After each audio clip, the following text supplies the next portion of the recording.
విలాప వాక్యములు 2వ అధ్యాయము 18వ వచనం. జనులు హృదయపూర్వకముగా యెహోవాకు మొర్రపెట్టుదురు.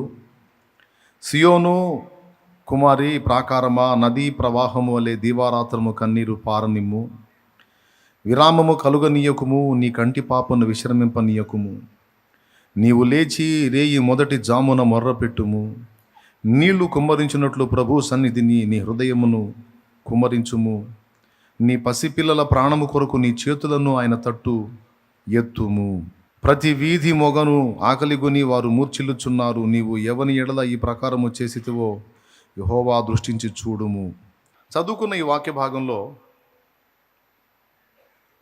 దైవజనుడు ప్రవక్త అయినటువంటి ఇర్మియా పలికినటువంటి ఎన్నో సంగతులు ఇర్మియా గ్రంథంలోని విలాప వాక్యాల్లో కూడా ఉన్నాయి. ఇందులో దేవుణ్ణి అడుగుతున్నాడు. దేవుని సంబంధులకు కూడా ఒక హెచ్చరిక చేస్తున్నాడు. దేవుని మీద తిరుగుబాటు చేసి అగచాట్ల పాలై ఘోరమైన దుర్గతిని అనుభవిస్తున్నటువంటి దేవుని ప్రజల్ని చూస్తున్నాడు. వారికి కలిగినటువంటి శ్రమను చూసి చాలా వేదన పడుతున్నాడు. వారి విషయంలో దేవుడు కనపరుస్తున్న కోపాన్ని బట్టి చాలా వేదన పడుతున్నాడు. మరి ఎట్లా దేవుడు కోపం నుండి మళ్ళుకొని తన ప్రజల్ని తిరిగి ఆశీర్వదించి వారిని నిమ్మళ్ళపరిచేటువంటి పరిస్థితి ఎప్పుడు వస్తుంది? దేవుడు ఎందుకు ఇంత రౌద్రాన్ని చూపాడు అంటే వాళ్ళ చర్యలు బాగలేవు. దేవుని కోపానికి వాళ్ళు గురయ్యారు. మళ్ళీ ప్రత్యేకింపబడ్డ వాళ్ళే, ఏర్పరచబడ్డ వాళ్ళే, లోకంలో నుండి దేవుడు వేరపరిచినటువంటి జనాంగమే. కానీ దేవుని తీవ్రమైన కోపానికి తరచు గురవుతూ వచ్చారు. ఇర్మియా కాలానికి బాగా తీవ్రంగా గురయ్యారు. వారికి కలిగినటువంటి శ్రమను విలాప వాక్యాలు ఆయన వర్ణిస్తున్నాడు. ఎంత ఘోరమైన దుర్గతి అంటే, నిజంగా దేవునికి సంతోషం కలిగితే ఆకాశాన్ని ఎత్తుతాడు, ఆకాశం అంతా ఎత్తుతాడు. కోపం వస్తే అధపాతాళానికి తొక్కుతాడు అన్నది నిజంగా ఎంత నిజం అనిపిస్తుంది. ఏంటి, దేవునికి మనం సంతోషం కలిగిస్తే ఆకాశానికి ఎత్తుతాడు, చీదర పుట్టిస్తే ఓర్చుకుంటాడు. ఎంతకీ మార్పు కనబడకపోతే అధపాతాళానికి తొక్కుతాడు అన్నది కూడా అంతే నిజం. ఎందుకంటే మనం మన చేతుల్లో లేము, మరి ఎవరి చేతుల్లోనో లేము. మనం ఆయన చేతుల్లో ఉన్నాం. ఎవరి చేతుల్లో ఉన్నాం? దేవుని చేతుల్లో ఉన్నాం. కుండ ఎంత అందంగా ఉన్నా, ఎంత గ్లామరస్గా ఉన్నా, ఎంత డిజైన్లతో ఉన్నా, కుండ ఎవరి చేతిలో ఉంటుంది? కొమ్మరి చేతిలో ఉంటుంది.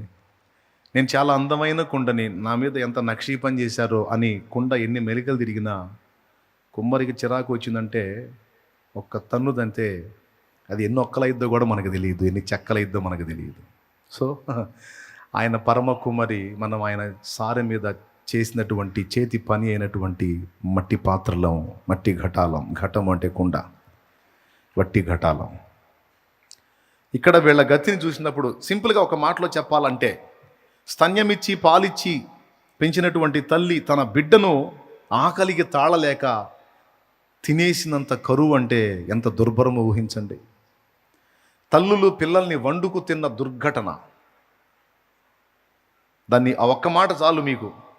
దేవుని ప్రచండమైన రౌద్రం, కోపం మనల్ని ఎంత తీవ్రమైన పరిస్థితికి తీసుకెళ్ళిద్దో. అంటే దేవుడు అంత కాఠిన్యం వహించాడా? నో. దేవుడు అంత శిక్షించాడా? అంతగా వాళ్ళ మీద తీర్పు తీర్చాడా? వాళ్ళంతగా బాధ పెట్టాడా? నో. దేవుడు చేసింది ఒకటే, వాళ్ళకి చేస్తూ వచ్చినటువంటి సహాయాన్ని, వాళ్ళకి ఇస్తూ వచ్చినటువంటి ఆదరణని బ్రేక్ చేశాడు, అంతే. ఆ గతి పట్టింది. ప్రత్యేకంగా నీకేదో చేసి నీ మీద పగ తీర్చుకోవటం ఏమి ఉండదు. దేవుడు నీ దగ్గర, నా దగ్గర దేవునికి అభ్యంతరకరమైన విషయాలు కొనసాగుతూ ఉంటే, మారు మనస్సు అనేది మనలో రాకపోయి ఉంటే, ఆయన ఏం లేదు, ఆయన కాపుదలు తీసేస్తాడు. ఆయన మనల్ని ఆదరించడం అనేది పక్కన పెడతాడు. ఇంక అర్థమైపోయింది మన బతికేందో మనకి. కృప చూపే దేవుడు ముఖం తిప్పుకున్నాడంటే ఇక మన గతి చెప్పనసఖ్యం. ఇక మనం శత్రు చేతికి చిక్కుతాం, చిత్రవద చేయబడతాం. సో వాళ్ళ గతి అలాగ అయిపోయింది. అయితే ఈ పరిస్థితి నుంచి బయటపడటానికి ఒక సలహా పరిశుద్ధాత్మ దేవుడు భక్తుని నోట పలికిస్తున్నాడు. ఆ సలహానే ఇప్పుడు మనం చదువుకున్నటువంటి వచనం. సియోను కుమారి ప్రాకారమా, నదీ ప్రవాహం వలె దీవారాత్రము కన్నీరు పారనిము. విరామము కలుగనీయకుము, నీ కంటి పాపను విశ్రమింపనీయకుము. నీవు లేచి రెయ్యి మొదటి జామున మొర్రపెట్టుము. నీళ్లు కుమ్మరించున్నట్లు ప్రభు సన్నిధిని నీ హృదయమును కుమ్మరించుము. నీ పసిపిల్లల ప్రాణము కొరకు నీ చేతులను ఆయన తట్టు ఎత్తుము అని ప్రార్థించేటువంటి సంగతిని మాట్లాడుతున్నాడు. బాగా వినండి. ప్రార్థించమని ప్రోత్సహిస్తున్నాడు, మొర్ర పెట్టమని మాట్లాడుతున్నాడు. అది కూడా ఎలా అంటే కన్నీళ్లు ప్రవాహం వలె కన్నీళ్లు రానిమ్మన్నాడు. రెండవది నీళ్లు కుమ్మరించినట్లు దేవుని సన్నిధిని నీ హృదయం అంతా కుమ్మరించు అన్నాడు. మొదటిది కన్నీరు ప్రవాహం వలె దేవుని సన్నిధిని నీ హృదయాన్ని కుమ్మరించు. మూడవది ఏంటంటే రెయ్యి మొదటి జామున లేచి మొర్ర పెట్టమంటున్నాడు. ఒకటి కన్నీరు ప్రవాహం వలె కారనివ్వు. రెండు నీళ్లు కుమ్మరించినట్టు హృదయాన్ని కుమ్మరించు. మూడు రెయ్యి మొదటి జామున లేచి మొర్రపెట్టు. రెయ్యి మొదటి జామున లేచి మొర్ర పెట్టకపోతే ఏ జామున చేసినా దేవుడు ప్రార్థన వినడా? ప్రార్థించమని పిలుస్తున్నాడు. దేవునికి మొర్రపెట్టు, దేవుణ్ణి వేడుకో, దేవుణ్ణి రిక్వెస్ట్ చేయి, దేవుని అర్థించమని పిలుపునిస్తున్నాడు దైవజనుడు పరిశుద్ధాత్మ ప్రేరణలో. అందులో మూడు సంగతులు మాట్లాడాడు. ఒకటి కన్నీటి ప్రార్థన చెయ్యి. రెండవది నీళ్లు కుమ్మరించినట్టు నీ పూర్ణ హృదయం అక్కడ కుమ్మరించు దేవుని సన్నిధిని.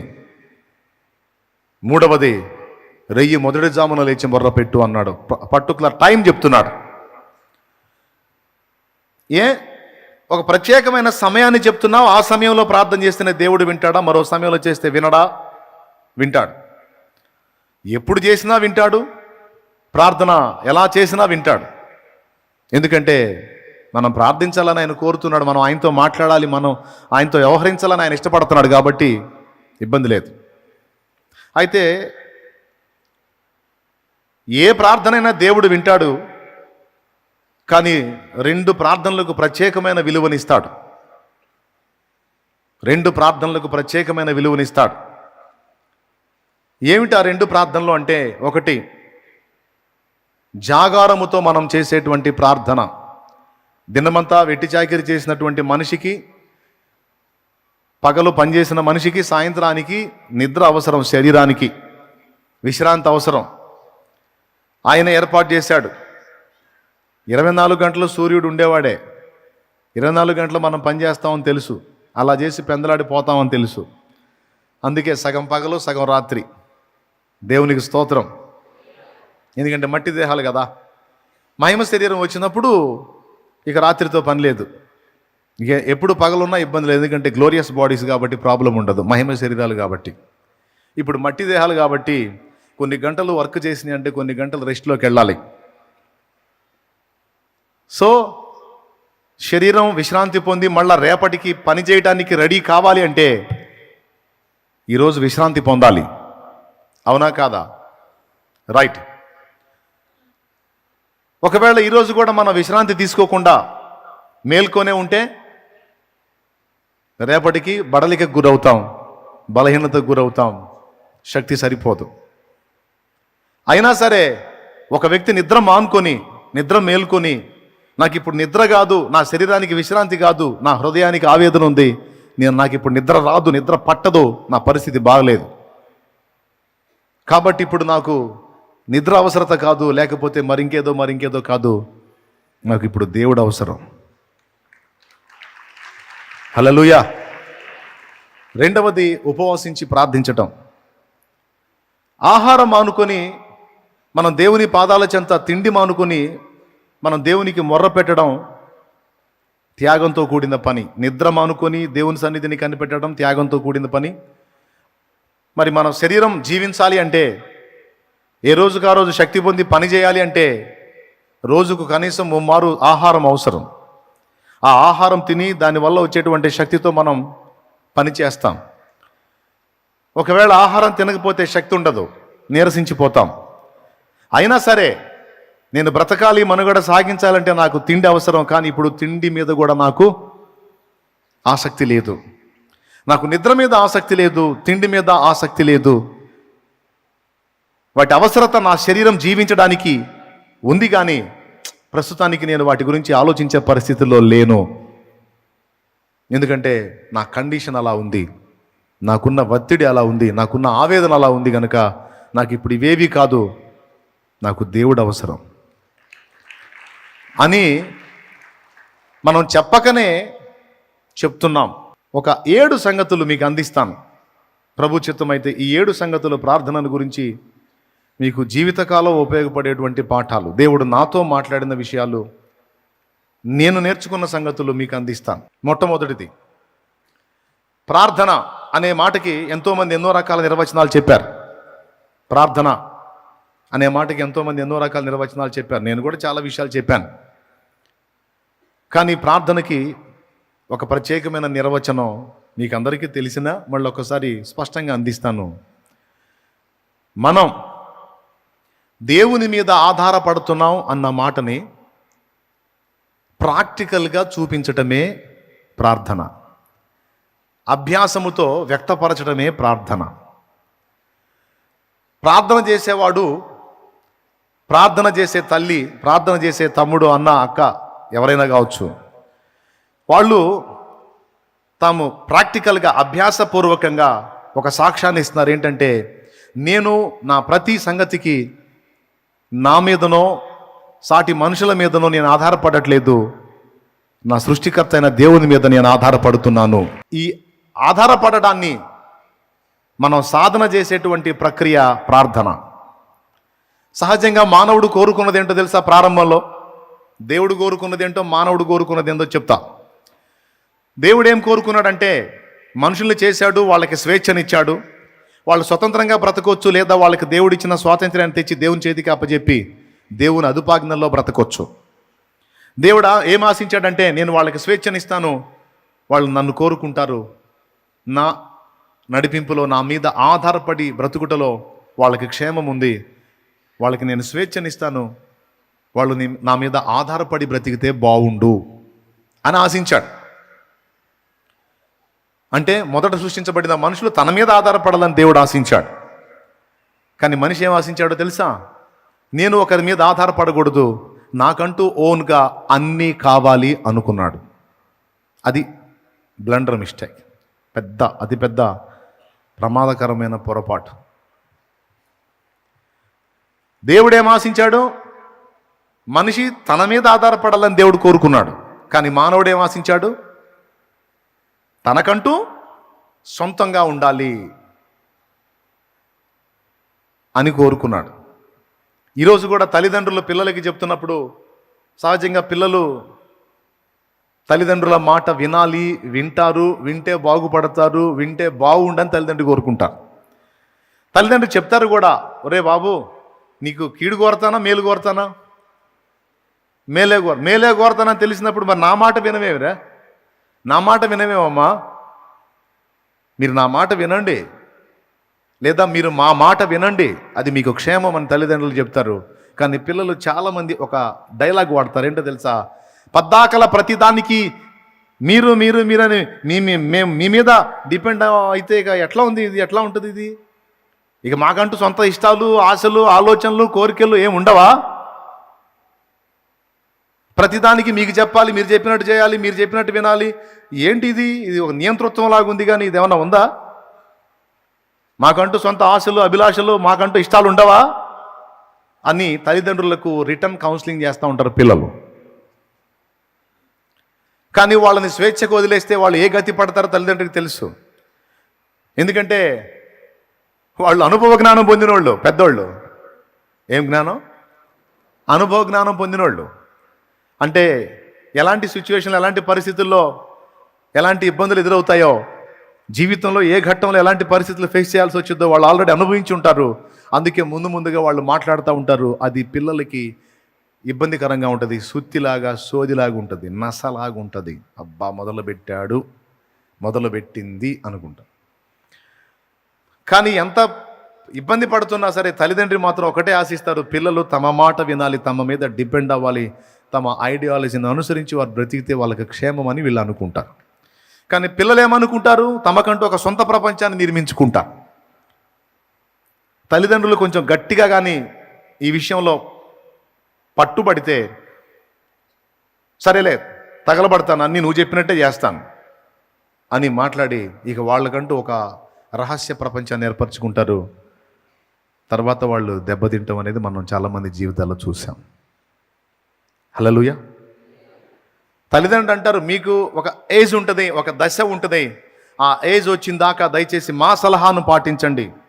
ఆ టైం వచ్చినప్పుడు, ఆ పక్వత మీలో వచ్చినప్పుడు ఇక మా అదుపాజ్ఞలకు మీరు లోబడాల్సిన అవసరం లేదు. మీరు స్వతంత్రులు, మీకు మనసు వచ్చినట్టు మీరు అడుగులు వేయొచ్చు.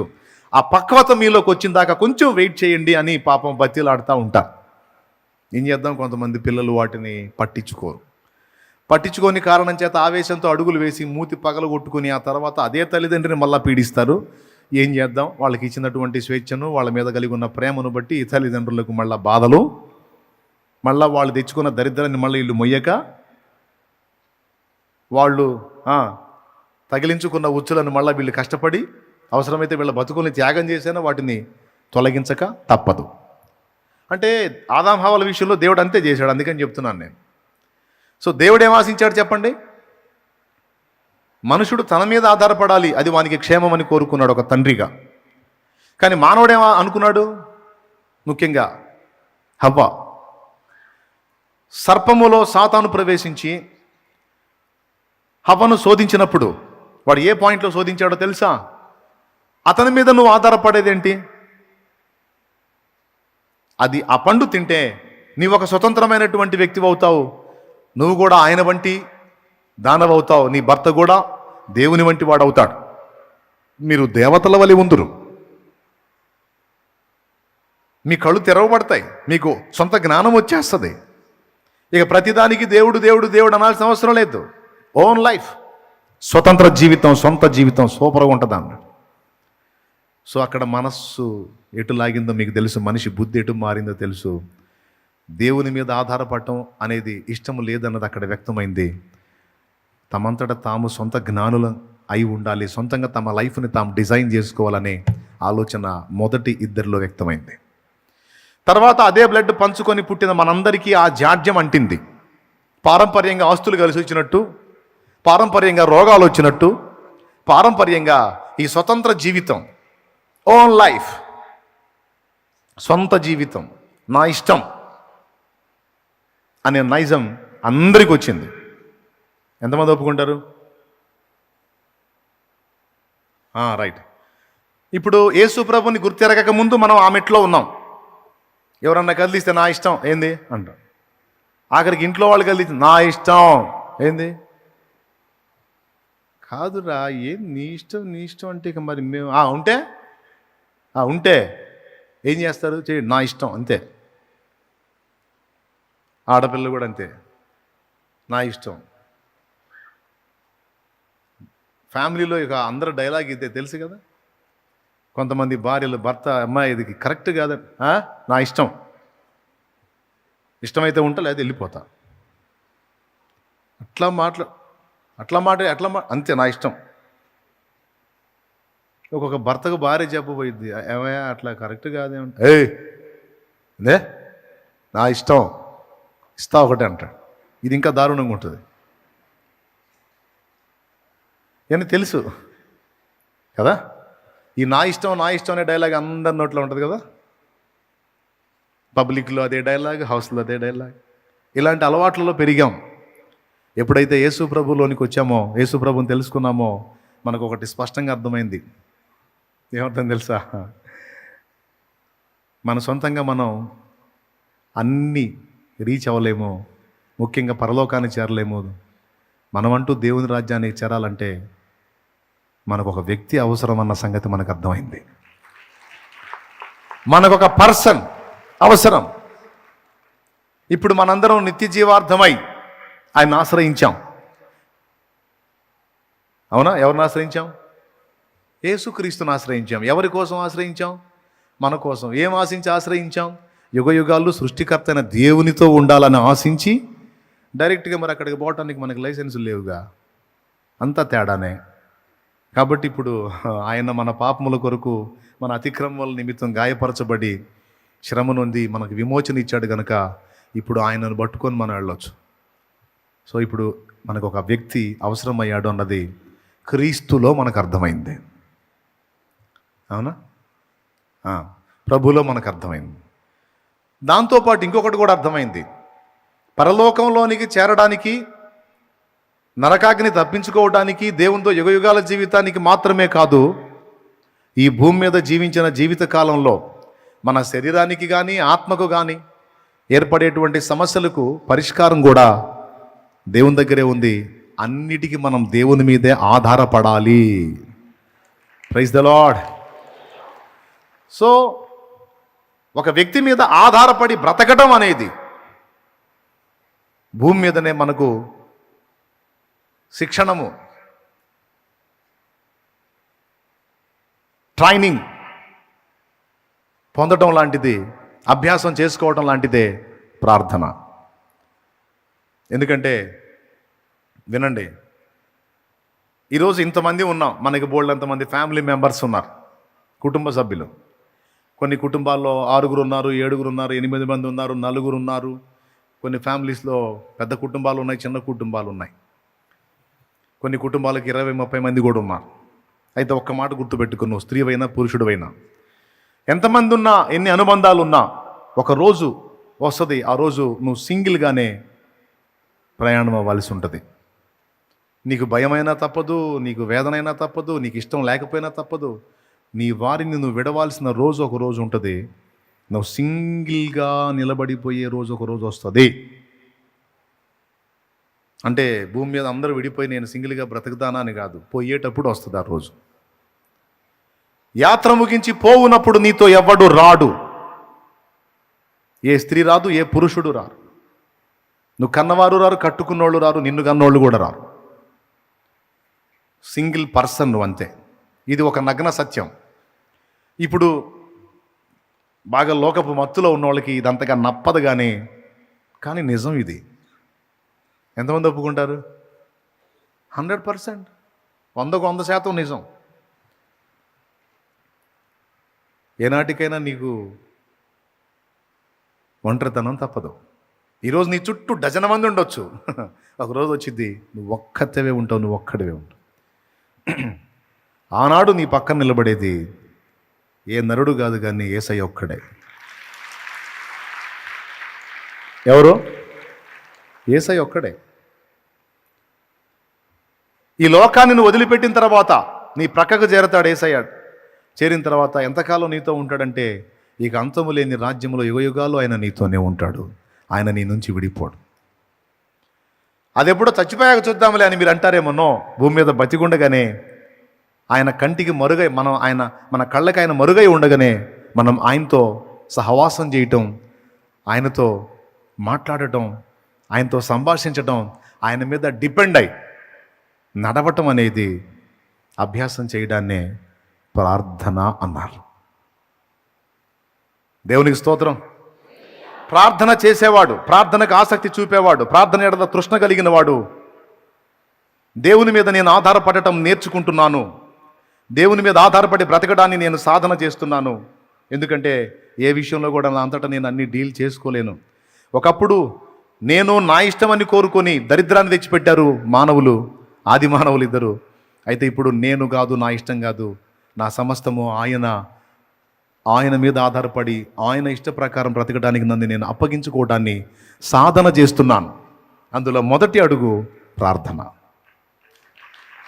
స్పష్టంగా అర్థమైతే నువ్వు అలా స్పందించు, అర్థం కాకుండా అయిపోయిందా అన్నట్టుగా అట్లా చేయొద్దు. ఎంతమందికి అర్థమైంది? ఏం అర్థమైంది? నీ మొహం అర్థమైంది, అంతేనా? ఏమర్థమైంది? దేవుని మీద ఆధారపడడాన్ని సాధన చేయుటం. ప్రార్థన చేసేవాడు ఏం ప్రాక్టీస్ చేస్తున్నాడు తెలుసా? దేవుని మీద ఆధారపడడాన్ని నేర్చుకుంటున్నాడు. అంటే ప్రార్థన చెయ్యనోడు దేవుని మీద ఆధారపడటం, దేవుని మీద ఆధారపడి జీవించటం అనేదాన్ని సాధన చేయటల్లా. అంటే దేవుని అవసరత నాకు లేదన్నట్టు బతుకుతున్నాడు. అంటే దేవుని అవసరత నాకు లేదు అంటే నా అంతటా నేను బ్రతకగలను, చరించగలను, ఏమైనా చేయగలను నా అంతటా నేనని తన మీద తనకి బాగా నమ్మకం ఉన్నవాడే కదా ఆయన మీద ఆధారపడాడు. కాబట్టి ప్రార్థనను నిర్లక్ష్యం చేసే వ్యక్తి తన మీద తను ఆధారపడుతున్నాడు. ప్రార్థన ద్వారా ప్రభువుని సమీపించే వ్యక్తి ప్రతి విషయానికి నేను కాదు నా దేవుడే నాకు సహాయకుడని ప్రభు మీద ఆధారపడడాన్ని సాధన చేస్తున్నాడు.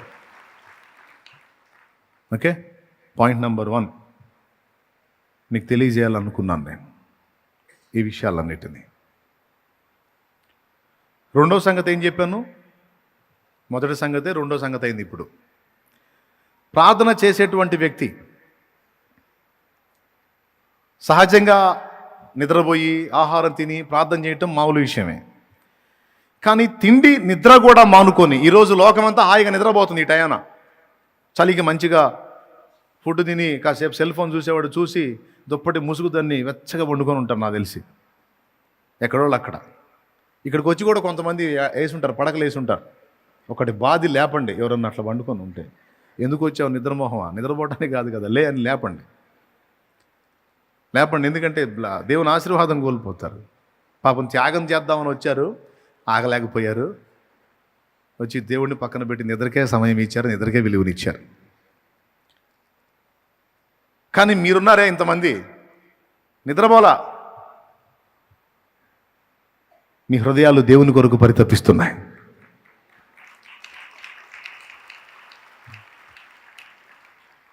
ఎందుకని మీకు ఈ పరిస్థితి? లోకమంతా హాయిగా నిద్రపోతుంది. మీతో కూడా వచ్చిన వాళ్ళు అక్కడక్కడ పడకలేసి నిద్రపోయి ఉంటారు. కానీ మీరు మాత్రం నిద్ర మానుకొని దేవుని సన్నిధిని కాచుకున్నారు. అంటే మీరు ఒక సంకేతాన్ని ఇస్తున్నారు దేవునికి. దేవా, ప్రజెంట్ నేను ఎదుర్కొంటున్నటువంటి పరిస్థితుల్లో ఇదిగో నిద్ర కూడా పట్టట్లేదు నాకు. ప్రజెంట్ సిచ్యువేషన్లో నీ అవసరత నాకు చాలా ఉంది దేవా. నువ్వు జోక్యం చేసుకోకపోతే మాత్రం నా వల్ల కాదు. నువ్వు హాయిగా తిని నిద్రపోతా ప్రార్థన చేస్తే అది కామన్ విషయం, ఓకే, రాసుకుంటాడు, అది కూడా దృష్టిలో పెట్టుకుంటాడు. కానీ తిండి నిద్ర కూడా పక్కన పెట్టి నువ్వు దేవుని వైపు చూసావంటే నువ్వు ఒక సంకేతాన్ని ఇస్తున్నావు దేవునికి. మామూలు విషయాలు అయితే నేను అంతగా పట్టించుకోను, నిన్ను అంతగా ఇబ్బంది పెట్టను, కానీ ఇప్పుడు నా పరిస్థితి అస్సలు బాగలేదు. నాకు ఈ పరిస్థితుల్లో నీవే సహాయం తండ్రి. దయచేసి ఇదిగో నాకు తిండి పట్టట్లా, నిద్ర పట్టట్లా, కొంచెం నన్ను కనిపెట్టు, నీ అవసరత నాకుంది, నాకు సహాయం చేయి అని ఒక చక్కని సంకేతాన్ని మనం దేవునికి పంపిస్తున్నట్టు రుజువిది. అందుకే ప్రార్థన చేయండి. కొన్ని మొండివి మిమ్మల్ని పీడిస్తుంటే దాని విషయంలో దేవుని అవసరత నీకు ఇంకా ఎక్కువ ఉన్నట్టు గుర్తించి ఉపవసించి ప్రార్థించు అన్నాడు యేసయ్య. ఇది మార్కు సువార్త 9వ అధ్యాయంలో ఒక దురాత్మను గురించి మాట్లాడేటప్పుడు ఈ ప్రస్తావన తీసుకొచ్చాడు ఆయన. శిష్యులు దయ్యాన్ని వెళ్ళగొట్టలేకపోయారు. యేసు ప్రభు వచ్చి ఒక మాట గద్దించగానే దయ్యం వాడిని పడద్రోసి విలవెల్లాడించి వెళ్ళిపోయింది. ఆయన వారిని గద్దించాడు. విశ్వాసం లేని తరం వాళ్ళ ఎంతకాలం మీతో ఉంటాను, ఎంతకాలం మిమ్మల్ని సహిస్తాను, ఏంటి మీరని కోపడ్డాడు. కోపడి ఆ చిన్నవాడికి పట్టిన దయ్యాన్ని వెళ్ళగొట్టిన తర్వాత ఆయన ప్రశాంతంగా ఉన్నప్పుడు శిష్యులు ఆయన దగ్గరికి చేరి, ప్రభువా, మేమెందుకు ఆ దయ్యాన్ని వెళ్ళగొట్టలేకపోయాం? నువ్వు ఒక మాట పలకగానే అది వెళ్ళిపోయింది, మేమెందుకు దాన్ని వెళ్ళగొట్టలేకపోయామని అడిగారు. అప్పుడు ఆయన చెప్పాడు, మార్కు సువార్త 9వ అధ్యాయం, బైబిల్ ఉంటే తీయండి, ఆ మాట అండర్లైన్ చేసుకోండి. 29 మనసులో చెప్పుకుంటే ఎవరికి కనపడిద్ది? మార్కు సువార్త 9:29. అది అందుకు ఆయన ప్రార్థన వలననే గాని. అయ్యా ఆ గదిలో ఎవడన్నా ఉన్నారా? ఆ గదిలో రైట్. ఆ స్క్రీన్ మీద పడితే వెంటనే పడితే అందరూ చూసి రాసుకుంటారు. అందుకు ఆయన ప్రార్థన వలనే కానీ మరి దేని వలనైనను ఈ విధమైనది వదిలిపోవటం అసాధ్యమని వారితో చెప్పాను. ప్రార్థన వలననే కానీ, ప్రార్థన వలననే అన్నకాడ 2 అనే సంఖ్య వేసి పుట్నోట్లో దాని అర్థం రాశాడు, ఉపవాసం వలననే. ఉపవాస ప్రార్థన వలననే. ఏం మామూలు ప్రార్థన పనికిరాదా? స్తోత్రం చెప్పండి. అన్ని ప్రార్థనలు దేవుడు వింటాడు. మన పిల్లలు అడిగిన ప్రతిదీ మనం మనసులో పెట్టుకుంటాం. కానీ వాడు క్యాజువల్గా అడిగినప్పుడు అది క్యాజువల్గానే తీసుకుంటాం. తిండి మానుకొని కూర్చున్నాడు అనుకో,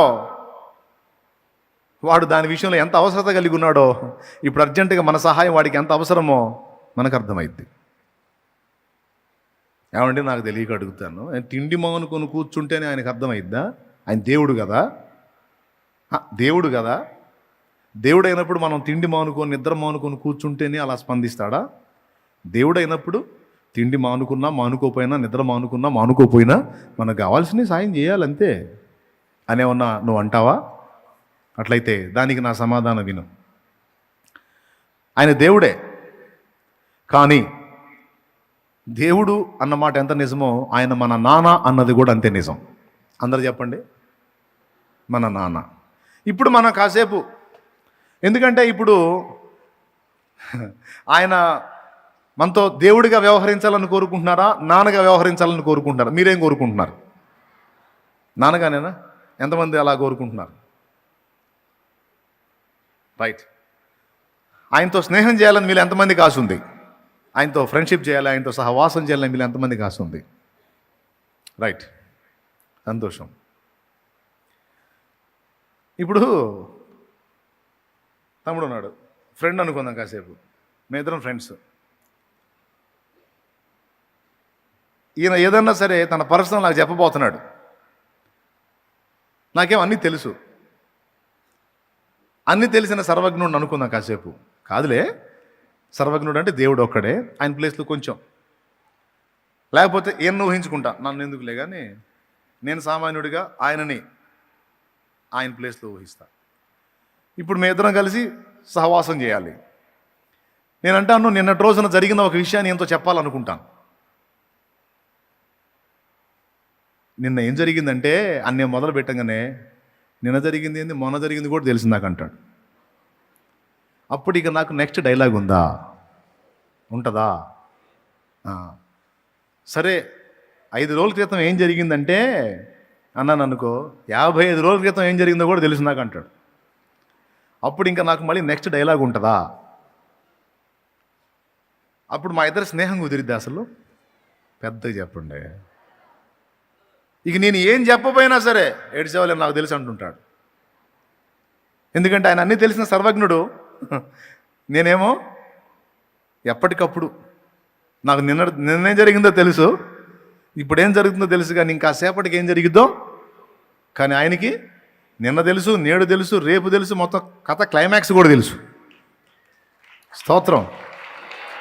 కానీ అన్నీ తెలిసిన వాడుగా ఆయన దిగొచ్చి నాతో సహవాసం చేస్తే నువ్వేం పర్లేదు, ఆలోచించవు దాని గురించి.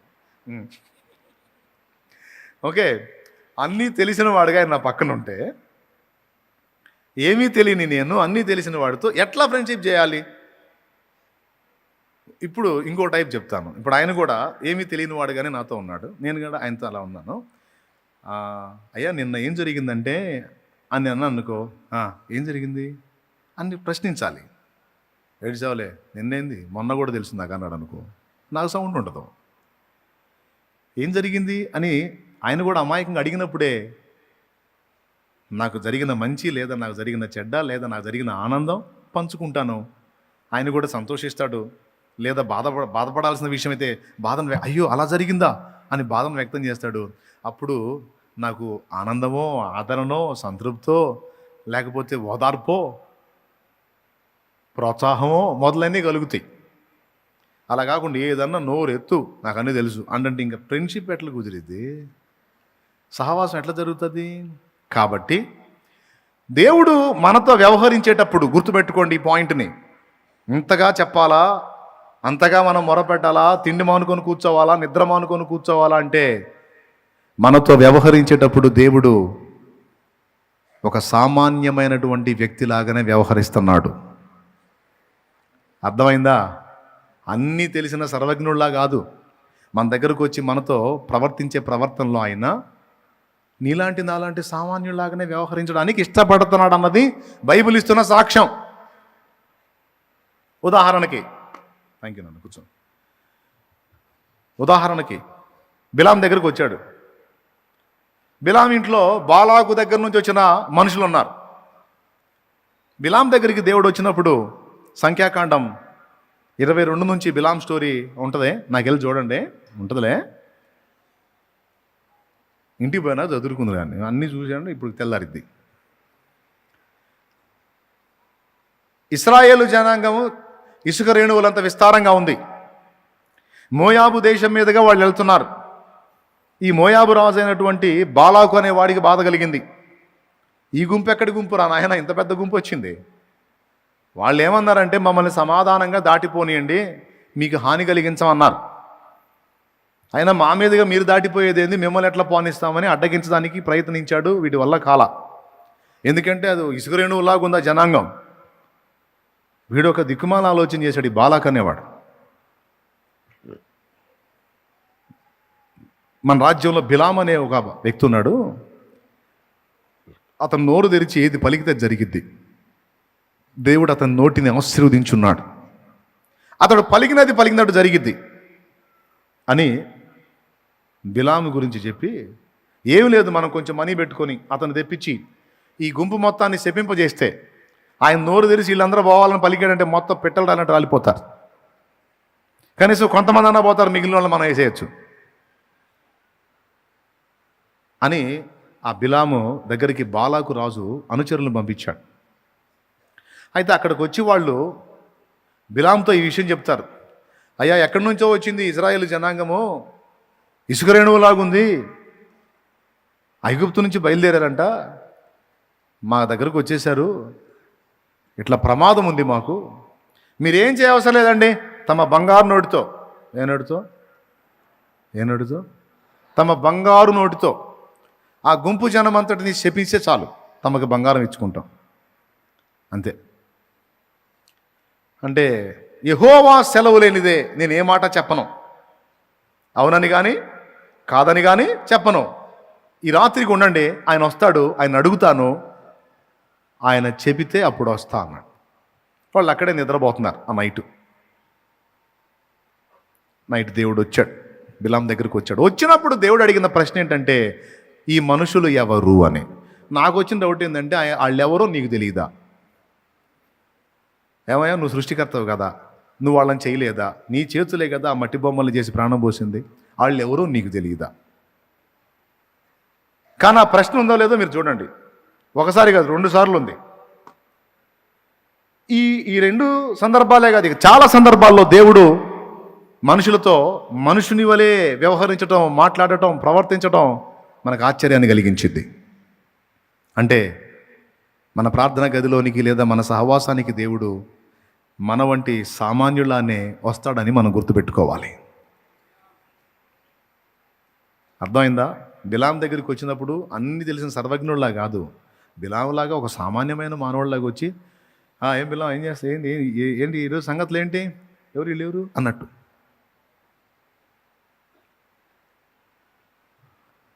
ఇప్పుడు బిలాం అడగాలి, ఏమన్నా వాళ్ళెవరో నీకు తెలియదా? నువ్వు దేవుడివి కదా, సర్వజ్ఞుడివి కదా, అన్ని తెలిసినోడివి కదా, నీకు తెలియదా అనలా. అంటే దేవుడు మనిషితో ఎలాంటి సాంగత్యాన్ని కలిగి ఉన్నాడు, ఎలాంటి సహవాసాన్ని కలిగి ఉన్నాడో మీకు అర్థమైందని నేను అనుకుంటున్నా. ఇప్పుడు ఫ్రెండ్షిప్ పక్కన పెట్టేసి తండ్రి బిడ్డ, దేవుడు నీతో ఎలా వ్యవహరించాలనుకుంటున్నావు అంటే, నాన్నలాగే అన్నావు నువ్వు, ఓకేనా? రైట్. ఇప్పుడు అట్లయితే నాన్నలాగా అన్నావు కదా, సరే ఇప్పుడు నాన్న ప్లేస్లో తెద్దాం ఆయన్ని.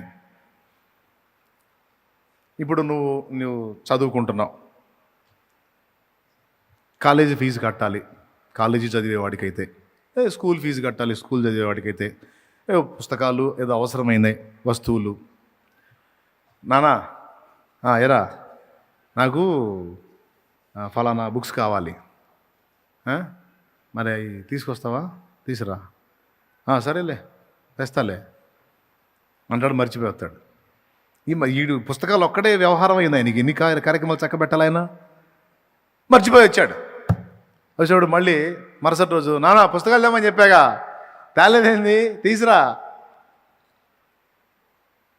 విన్నపమే ఇది కూడా, ప్రార్థనే అది కూడా. కానీ ఎలా ఉంది అది? అందులో తీవ్రత లేదు, క్యాజువల్గా ఉంది, సహజంగా ఉంది. తెస్తాలేవా, నీకేం అన్ని ఆర్డర్లు చేస్తూ ఉంటావు, మాకు రావద్దు, తెస్తాంలే అని పోతాడు. మళ్ళీ సాయంత్రం వచ్చి వస్తాడు, నాన్న తేలేదా? ఇప్పుడు నాన్న అనేవాళ్ళు తక్కువ, డాడీ, ఓకే డాడీ, తప్పేం కాదులే, డాడీ తేలేదా? తీసుకురా డాడీ, సరేలే తల్లి తీసుకొస్తాలేమ్మా. అయిపోయింది. 3వ రోజు కూడా అయిపోయింది, ఆయన తేలా. ఎందుకు? తీవ్రత లేదు.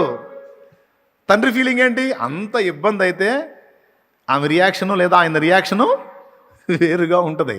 అంత ప్రాబ్లం లేనట్టుందిలే, అది బిడ్డకి అంత పెయిన్ ఇవ్వట్లేదు, అంత ప్రెజర్ ఇవ్వట్లేదు, దాని విషయంలో అంత సమస్య ఏం కాదనిపిస్తుందిలే అని చూద్దాం చేద్దాం అంటాడు తండ్రి. మరి మీరు అంతే రియాక్ట్ అవుతారా? లేకపోతే అమ్మాయి నీ కుమార్తె లేదా నీ కొడుకు వచ్చి, డాడీ నాకు ఫలానా బుక్స్ కావాలంటే, అవునా ఇప్పుడే తక్షణమే పోయి తీసుకొస్తాను, ఎప్పుడన్నా పోయి తెచ్చా?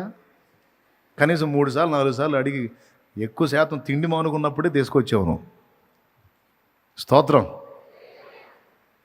అవునా? ఇక 4 సార్లు అయిపోయిన తర్వాత అప్పటికి దానికి తీవ్ర రూపం దాలుస్తుంది వ్యవహారం.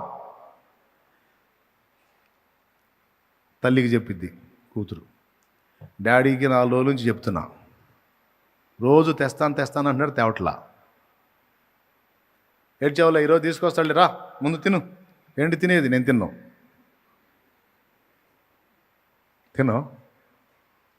తినకపోతే చేస్తావు, అయితే పర్వాలేదు, నేను తినను. నేను చెప్తా, ఈరోజు చెప్తాలే రా మా అమ్మ గదు అని మళ్ళీ అమ్మ కాకాలు ఉంటాయి, మళ్ళీ అమ్మ కాక ఖచ్చితంగా ఆయన రాని ఆయన కడిగి పడేస్తాను, ఈరోజు నీకు రేపు తెప్పిస్తా కదా నేను. నిజంగానే ఖచ్చితంగా ఈరోజు తెస్తాడమ్మా, నువ్వు తిను. నిజంగానే తేలా. 4వ రోజు కూడా అయిపోయింది. ఇక 5వ రోజు ఇంకా తీవ్ర రూపం దాల్చింది. ఇక 5వ రోజు ఉదయం నుంచే తిండి తినకుండానే వెళ్ళింది స్కూల్కి, తినకుండా వెళ్తాడు స్కూల్కి. ఈయన ఆఫీస్కో లేకపోతే ఏమైనా వ్యాపారానికో పనికో వెళ్ళాడు. సాయంత్రం వచ్చేటప్పటికి పొద్దున్న తినలా, మధ్యాహ్నం తినలా, సాయంత్రం తింటదో తినదో తెలియదు, ఏడుచుకుంటా తిరుగుతుంది. ఉస్సూరుమంట. ఎవరో నీ కూతురు, ఎవరో నీ కొడుకు. సాయంత్రం వచ్చిన భర్తకు చెప్పుద్ది భార్య పిల్లల గురించి. తినలేదా? 2 పూటలు తినలేదా? 2 పూటలు తినలా, ఇప్పుడు కూడా తినలా. అదిగో నాన్న వస్తాడు ఈరోజు ఖచ్చితంగా తెస్తాడని ఏడుస్తా. ఆ పిల్లకి మరి అక్కడ ఎంత ఒత్తిడైందో, ఆ స్కూల్లో కొట్టారేమో మరి. ఆ ఏడుస్తానే నీకోసం ఇప్పటిదాకా నిద్రపోలా, ఇప్పుడు నిద్రపట్టింది అంటే ఫస్ట్ తండ్రి ఏం చేస్తాడు? కూతురు దగ్గరికి వచ్చి చూస్తాడు. ఏం చూస్తాడు తెలుసా? కూతురు చేతులు చూస్తాడు. చేతుల మీద ఏమన్నా కొట్టారా? అంతే కదా. తెచ్చుకోమన్న నోడు తెచ్చుకోకపోతే ఏం చేస్తారు? చెల్లు ఇక్కడ కొడితే కానీ అక్కడ తగలదు నొప్పి. ఫస్ట్ చేతులు చూస్తాడు. పిల్లల్ని ఏమైనా కొట్టారా? అది మామూలు బడి కాదు, కొడతారు కూడా వాళ్ళు. మామూలు స్కూల్ కాదు, కొట్టేస్తారు వాళ్ళు.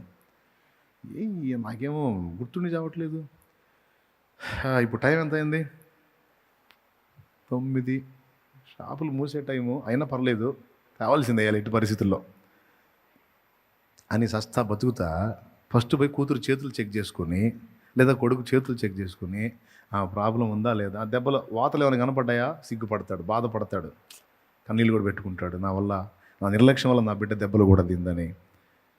ఒకవేళ అలాంటివి లేకపోతే ఏమైనా కానీ నా బిడ్డ కడుపు మాడు పొట్ట లోపల పోయి ఉంటుంది. అరే రే చిట్టి తల్లి తినలేదు, ఇక వెళ్ళిపోతాడు. తను తినడు, పోతాడు ముందు. షాప్ అప్పుడే మూసేసి సార్ కొంచెం ఆడు మళ్ళీ చెప్పుకొని మూసేసిన షాప్ కూడా ఓపెన్ చేయించి తన దగ్గర లేకపోతే ఫ్రెండ్ దగ్గర వేసాడు డబ్బులు తీసుకొని తెచ్చిస్తాడు. ఎందుకు తెలుసా? బిడ్డ యొక్క విజ్ఞాపన తీవ్రత తీరం దాటింది. తిండి మానుకుంది, నిద్ర కూడా మానుకొని ఏడ్చి కళ్ళు చారికలు కట్టాయి. ఇక్కడ ఏం చెబుతుందంటే, నానా ఈ రోజైనా నువ్వు జోక్యం చేసుకొని నాకు అవి ఇవ్వకపోతే రేపు ఖచ్చితంగా నన్ను కొడతారు. నాకు దెబ్బంటే భయం, కానీ నన్ను కొడతారు. నీ అవసరత నాకు చాలా ఉంది, ఇప్పుడు నీవు నా విషయంలో తీవ్రంగా స్పందించాలి. అది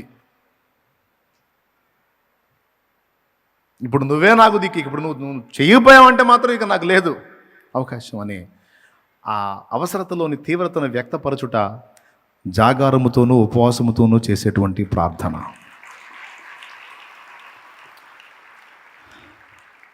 హల్లెలూయా. ఎంతమందికి అర్థమైంది?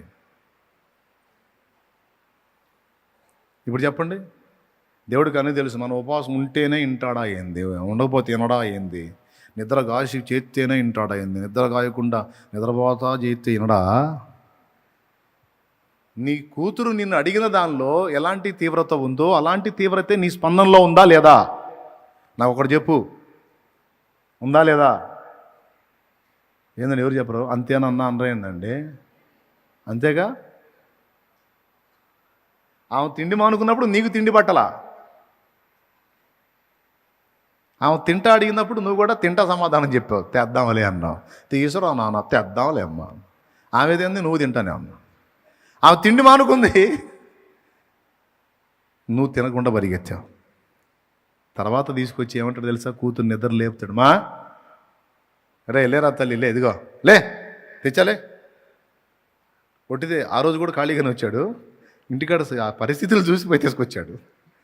చూసావా ఈరోజు తెచ్చాను, ఖచ్చితంగా తెచ్చాను, చూసావా అంటే తెచ్చావని బిడ్డ సంతోషపడుతుంటే, తెచ్చానురా, నా దగ్గర లేవు, ఫ్రెండ్ దగ్గర అడిగి తెచ్చా, మరి నీకంటే ఎక్కువ అయింది కదా, లే పకోడీ తెచ్చా, ఏంటి చికెన్ పకోడీ తెచ్చా, లేకపోతే బిర్యానీ తెచ్చా, రా తిందాందా అంటే ఆ చిన్నది కన్నీళ్ళు తుడుచుకుంటా వచ్చి ప్లేట్ ముందు కూర్చుంటే, ఆ బిడ్డ మొదటి ముద్ద తిన్నాక అప్పుడు పెట్టి నాకు అన్నం అంటాడు. ఓ ప్రేమ గల తండ్రి. ఒకవేళ ఈ భూలోకంలో తండ్రుల్లో కొంతమంది అలా ఉండొచ్చు, ఉండకపోవచ్చు. ఎందుకంటే వెంటనే కొంతమందికి వాళ్ళ తండ్రులు గుర్తొస్తారు. మా అయ్య అట్టంటోడు కాదు అన్నయ్య అని. మీ అయ్యకో దండం, నీకో దండం అమ్మ, నేను మీ అయ్య గురించి చెప్పట్లేదు. మన అందరి అయ్య ఒకడు ఉన్నాడు, ఆయన మాత్రం ఖచ్చితంగా అలానే స్పందిస్తారని చెబుతున్నాను నేను. ప్రైజ్ ది లార్డ్, హల్లెలూయా. ఆయన అయితే ఖచ్చితంగా ఇలానే స్పందిస్తాడు. నేను పిలిస్తే పరుగున విచ్చేస్తారు, నేను స్తుతిస్తే నా ప్రార్థనలకిస్తారు, నేను ఏడిస్తే లాలించి ఓదారుస్తారు. ఓ ఎంత గొప్ప ప్రేమ నా యేసుకి, ఓ ఎంత గొప్ప ప్రేమ నా యేసుకి. నేను పిలిస్తే పరుగున విచ్చేస్తారు, నేను స్తుతిస్తే నా ప్రార్థనలకిస్తారు, నేను ఏడిస్తే లాలించి ఓదారుస్తారు. ఓ ఎంత గొప్ప ప్రేమ నా యేసుకి, ఓ ఎంత గొప్ప ప్రేమ నా యేసుకి.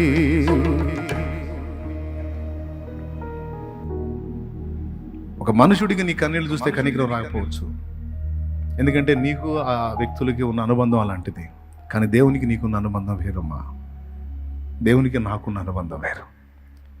మన కన్నీళ్ళ విషయంలో, మన ఆకలి విషయంలో, మన నిద్రలేని విషయంలో మనుషులు స్పందించడం వేరు, దేవుడు స్పందించడం వేరు.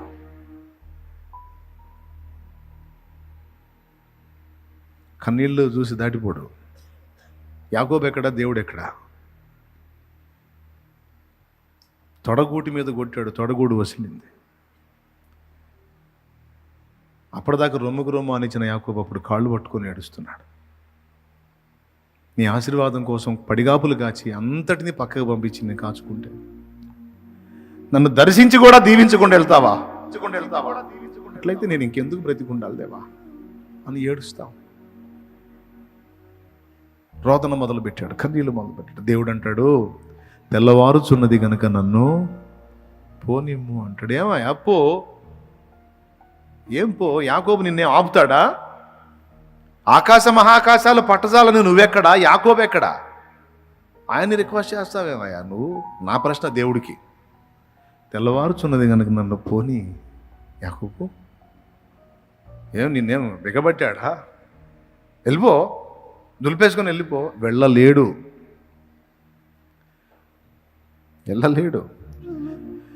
దావీదు కుమారుడా,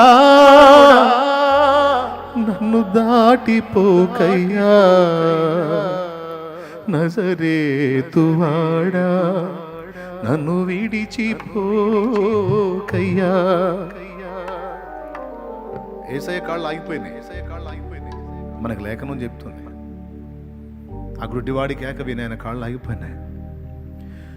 లోకమంతా చూచి తను ఏడి పిలిచినా జాలితో నన్ను చేరదీసిన లోకమంత చూచి నన్ను ఏడిపించిన జాలితో నన్ను చేరదీసిన ఒంటరినయ్యా నా తోడు నిలువవా ఒంటరినయ్యా నా తోడు నిలువవా దావీదు కుమారుడా నన్ను దాటిపోకయ్యా నజరేతువాడ నన్ను విడిచిపోకయ్యా దావీదు కుమారుడా నన్ను దాటిపోకయ్యా నజరేతువాడ నన్ను విడిచిపోకయ్యా నీవు తప్ప నాకు ఈ లోకంలో ఎవరున్నారయ్యా నీకు తప్ప నాలో ఎవరికి చోటే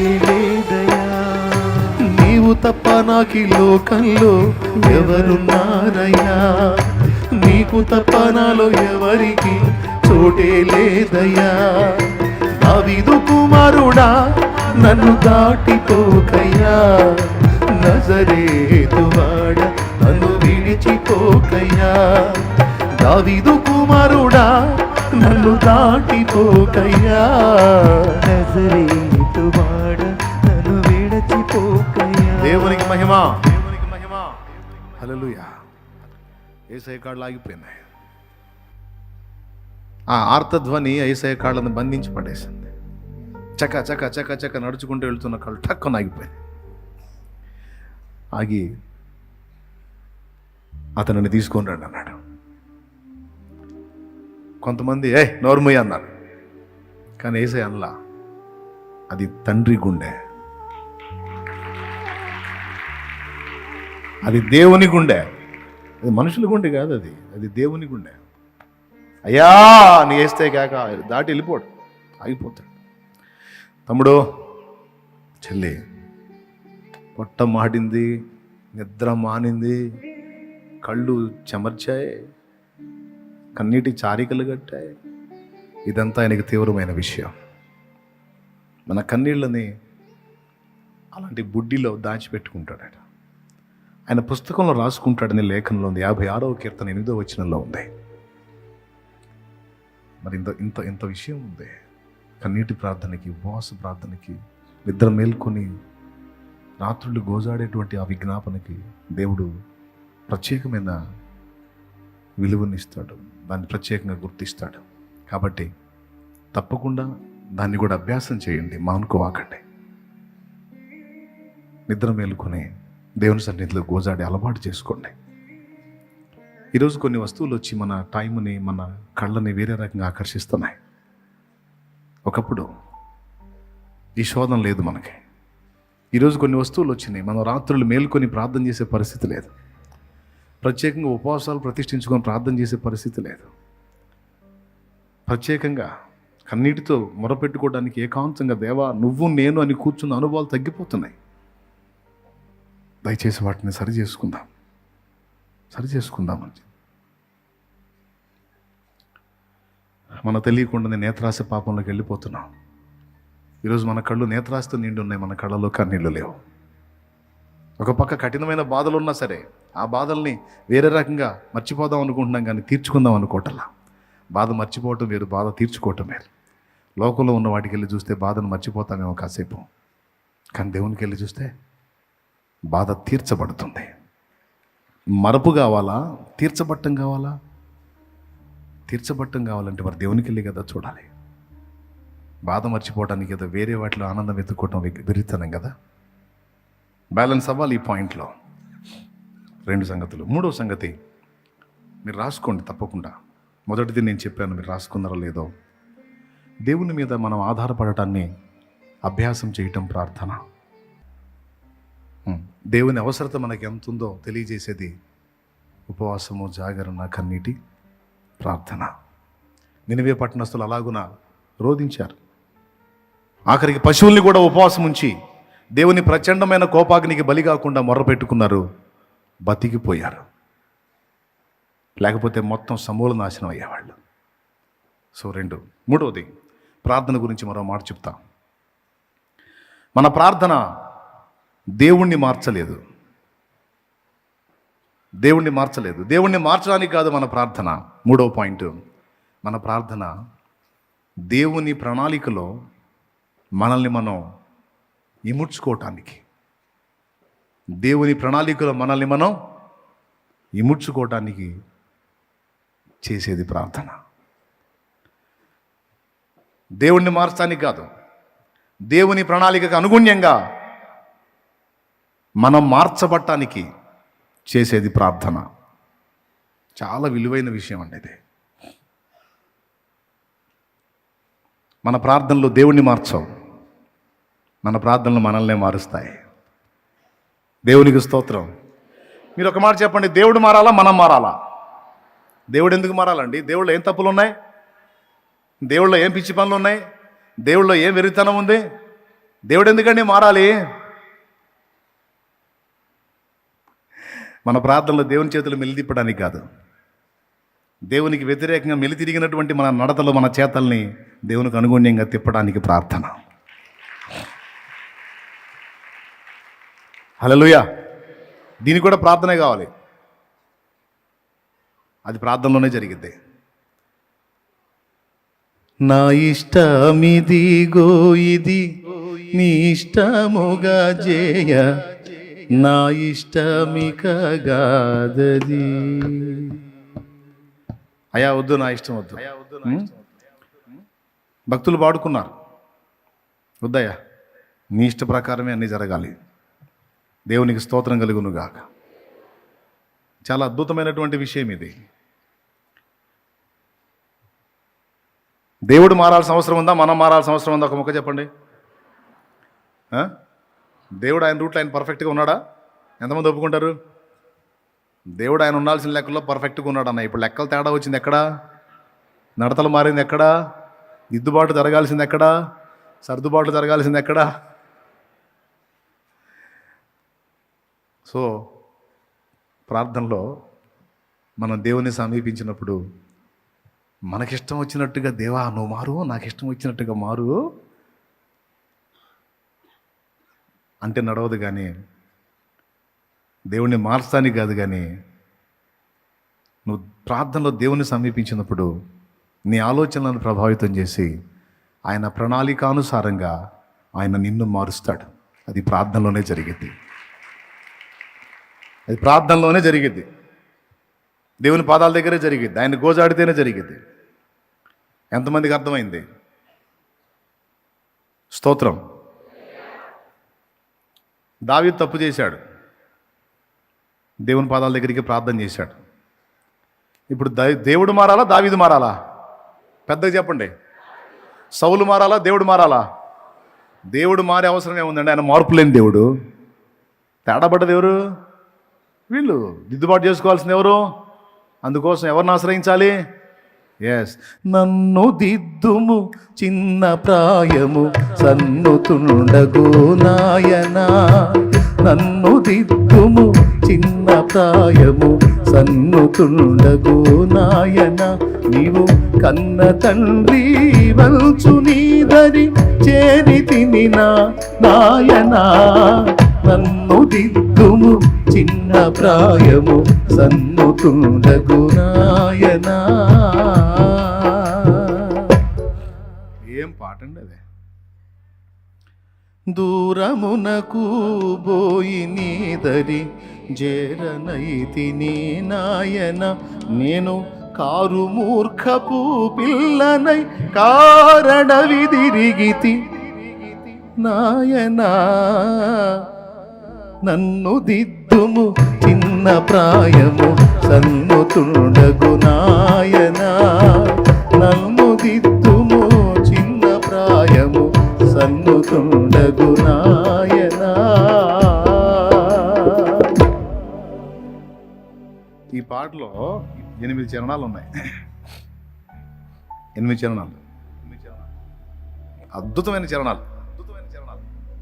ప్రార్థనలకు ఉపక్రమించేటప్పుడు నిజంగా ఈ పాట పాడుకుంటే చాలనిపించింది. విజ్ఞాపన అన్ని ఒరిజినల్గా ఒప్పుకుంటాడు. కొద్ది నరుడను దిద్ది నను నీ యొద్ద చేర్చుము నాయనా. కొద్ది నరుడను దిద్ది నను నీ యొద్ద చేర్చుము నాయన. నీ యొద్ద చేర్చి బుద్ధి చెప్పుము మొద్దునైతిని. ఎప్పుడన్నా అడిగాము దేవా తండ్రి స్తోత్రం స్తుతి స్తోత్రం స్తుతి స్తోత్రం అని అడుక్కోవడం మొదలుపెట్టారు. ఎప్పుడన్నా చూడు ఇదే గొడవ, మోకాళ్ళు వేయటం మొరపెట్టడం. ఏం మొర? అప్పులు తండ్రి, అప్పులయ్యా, ఉద్యోగం అయ్యా, పెళ్ళయ్యా, పెటాకులయ్యా, వాడు వద్దయ్యా, వద్దయ్యా, చదువయ్యా, ఫస్ట్ క్లాస్ అయ్యా. ఎప్పుడన్నా ఈ ప్రార్థన చేశామా?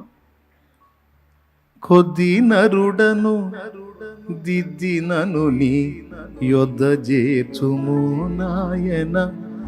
నీ యొద్ద చేర్చి బుద్ధి చెప్పుము మొద్దునైతిని.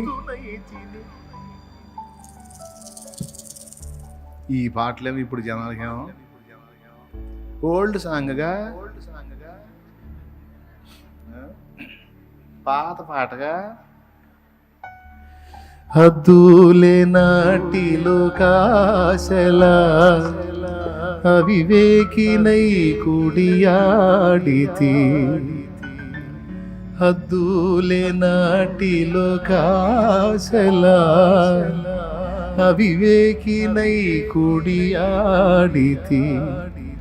మొద్దులతో నింక కూటమి, మొద్దులతో నింక కూటమి.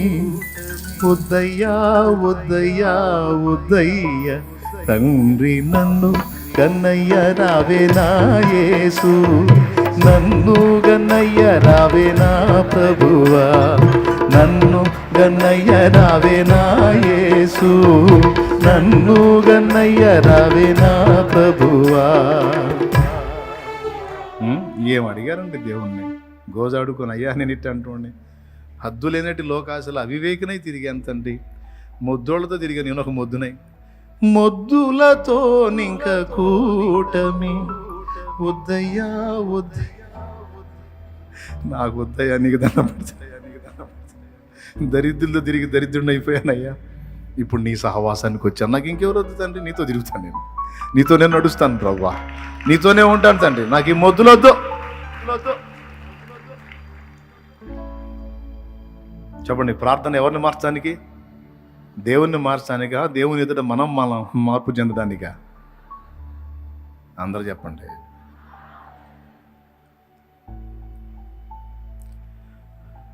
ఆయన దగ్గరికి వెళ్ళే కొద్దీ, ఆయనతో మాట్లాడుకునే కొద్దీ, ఆయన పాదాలు పట్టుకునే కొద్దీ నీకు తెలియకుండానే నీలో పెను మార్పు కలుగుతుంది. నాకు తెలియకుండానే నాలో గొప్ప మార్పు కలుగుతుంది. మనకు తెలియకుండానే మనలో చాలా సంగతులు మారిపోతాయి పిల్లారా. ఇది నిజం. దేవునికి స్తోత్రం. ఎంతమంది ఒప్పుకుంటారు? చాలా వరకు నేను ప్రార్థనా గదిలోనే శుద్ధి చేయబడ్డాను, సరి చేయబడ్డాను, నేర్పించబడ్డాను, దిద్దుబాటు చేయబడ్డాను. ఎంతమంది ఒప్పుకుంటారు? రైట్, తప్పకుండా ఒప్పుకొని తీరాల్సిందే. ఎందుకంటే మన పాఠశాల అదే, ఆయన పాదాలే. రైట్, నాలుగవది ఇంత కీలకమైంది కాబట్టే మన ప్రార్థనా జీవితమే సాతాను యొక్క గురి, శత్రువు యొక్క గురి. మన ప్రార్థనా జీవితాన్ని విచ్ఛిన్నం చేయటమే, మన ప్రార్థనా జీవితాన్ని దెబ్బతీయటమే సాతాను గురి. దేనికి లేనంత శోధన ప్రార్థనా జీవితానికి వచ్చింది. దేనికి రానంత బద్ధకం, సోమరితనం, ఇబ్బంది, శరీరానికి అసౌకర్యం ప్రార్థన విషయంలో కలిగింది. దీన్ని ఒప్పుకొని తీరాల్సిందే. ఎందుకు? బహు విధాలుగా ప్రార్థన మనకు ప్రయోజనకరం. ఇది మన నుంచి దేవుడు ఆశిస్తున్నది కనుక. ఇది మనం సాధన చేసి ఈ విషయంలో సక్సెస్ అయితే సాతానుగాడు ఎఫెక్ట్ అవుతాడు, శత్రువు దెబ్బతినే అవకాశం ఉంది, మనం వాడికి ప్రమాదకారులుగా మారే అవకాశం ఉంది. కనుక మన లైఫ్లో దేని మీద జరిగినంత అటాక్ మన ప్రార్థనా జీవితం మీద జరిగింది. రాసుకో, ఇంట్రెస్ట్ ఉంటే 4వ పాయింట్ కింద. దేని మీద? అందుకే ప్రార్థనలో విసుగు పుట్టిస్తాడు శత్రువు, వాడు ప్రేరణ మాటలు. ఏం ప్రార్థనో ఏం ఇన్ని సంవత్సరాలుగా చేస్తున్నావు, ఏది జవాబు, ఏది కార్యసిద్ధి, ఏది జరిగింది, ఏది నెరవేరింది, ఏది అయ్యింది, ఏది, ఇవన్నీ వినపడుతుంటాయి వాడి సణుగుళ్ళు. అవి వాడివి, మనవిగా వినపడుతుంటాయి మనకి. అర్థమైందా? అంటే ఒక రకమైన విసుగు. అలా నీకు రావద్దని లూకాసు వార్త 18లో యేసయ్య చెప్పాడు. ఒక ఎగ్జాంపుల్ కూడా చెప్పాడు. వారు విసుగక నిత్యము ప్రార్థించుచుండవలెనని ఆయన వారికి ఉపమానము చెప్పాడు. అన్యాయస్తుడైన న్యాయాధిపతి గురించి ఒక ఎగ్జాంపుల్ చెప్తాడు అక్కడ. సో ప్రార్థనలో విసుగు వచ్చింది, అయినా మీరు విసుక్కోవద్దు, పట్టుదల కలిగి ఉండండి, పట్టు విడవక ప్రార్థించండి అని నేర్పాడు. యేసుప్రభు శిష్యులకి బోధనలు నేర్పలా, మరి ఇంకోటి నేర్పలా, ప్రార్థన నేర్పాడు. ప్రభువా, యోహాను తన శిష్యులకు ప్రార్థించడం నేర్పినట్టు నీవు మాకు నేర్పవా అంటే ప్రార్థన. పరలోకమందున్న మా తండ్రి, నీ నామం పరిశుద్ధపరచబడునుగాక, నీ రాజ్యం మాకు వచ్చుగాక, నీ చిత్తం పరలోకమందు నెరవేరుచున్నట్లు భూమి యందును నెరవేరునుగాక. మాకు కావలసిన అనుదిన ఆహారము నేడు మాకు దయచేయండి. మా పట్ల అపరాధం చేసిన వారిని మేము క్షమించున్న ప్రకారం నీవు మా అపరాధములు క్షమించండి. మమ్మల్ని శోధనలోనికి తేక దుష్టిని నుండి, కీడు నుండి తప్పించండి. ఎందుచేతననగా రాజ్యము, బలము, మహిమ, శక్తి సర్వము నిరంతరము నీవై ఉన్నవి తండ్రి అని తండ్రికి చెప్పండి. ఆమేన్. నేర్పాడు. బోధ ఎలా చేయాలని నేర్పాడా? ఇంకేమన్నా చెప్పాడా? వాళ్ళు నెక్స్ట్ మరి బోధకులే. యేసుప్రభు తర్వాత నెక్స్ట్ ప్రీచర్స్ ఎవరు? మాస్టర్స్ ఎవరు? వాళ్ళే అపోస్తలులు. కానీ వాళ్ళకి బోధ నేర్పలేదు. కానీ దేవుణ్ణి ఎలా సమీపించాలో, దేవుని ఎదుట ఎలా బతకాలో, దేవుని ఏ విషయాలు అడగాలో ఈ 3 నేర్పాడు. యేసుప్రభు నేర్పిన 3 సంగతులు: నంబర్ 1, దేవుణ్ణి ఎలా సమీపించాలో నేర్పాడు. 2, దేవుని ఎదుట ఏవి దిద్దుబాటు చేసుకోవాలో నేర్పాడు. 3, దేవుణ్ణి ఎలా అడగాలో, ఏం అడగాలో నేర్పాడు. ఈరోజు మనకు అవి అంత అమూల్యమైనవి, విలువైనవి గనక శత్రువు చేత మనం ఆ పాయింట్లో టార్గెట్ చేయబడతాం. అందుకే యేసు ప్రభు విసుగక ప్రార్థించమన్నాడు. అపోస్తలుడైన పౌలు ప్రార్థనలో నిలకడగా ఉండండి ఒక చోట రాశాడు, పట్టుదల కలిగి ఉండండి ఒక చోట రాశాడు, ఎడతెగక క్రమముగా మీరు ఎడతెగక ప్రార్థన చేయండి అని రాశాడు. ఇలా ప్రార్థన గురించి అనేక ప్రోత్సాహాలు మనకున్నాయి. రైట్. ఇప్పటికి ఎన్ని సంగతులు అయినాయి? ఎన్ని? రైట్. 5వ మాట కూడా చెప్తా. ఇవన్నీ సూక్తులాగా రాసుకో, నీ లైఫ్ లాంగ్ ఉపయోగపడతాయి. 5వ మాట, ప్రార్థనా జీవితంలో నీవు కానీ విఫలం చెందితే టోటల్గా లైఫ్లో చాలా విషయాల్లో విఫలం చెందుతావు.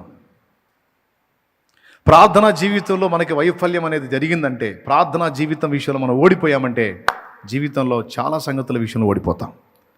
ఎందుకంటే ప్రార్థనలో మనల్ని ఓడగొట్టాలనేదే శత్రువు యొక్క కుట్ర.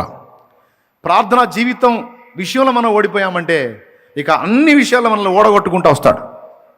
నేను ప్రాక్టికల్గా కూడా అది అనుభవించున్నాను. నేను అందుకే చెప్తున్నాను. ప్రార్థనా జీవితంలో నేను నిలకడగా ఉన్నంతసేపు, దేవుని సహవాసంలో అద్భుతంగా కొనసాగినంతసేపు నా నుండి వచ్చే వ్యక్తతలు, నా విజయాలు వేరుగా ఉన్నాయి.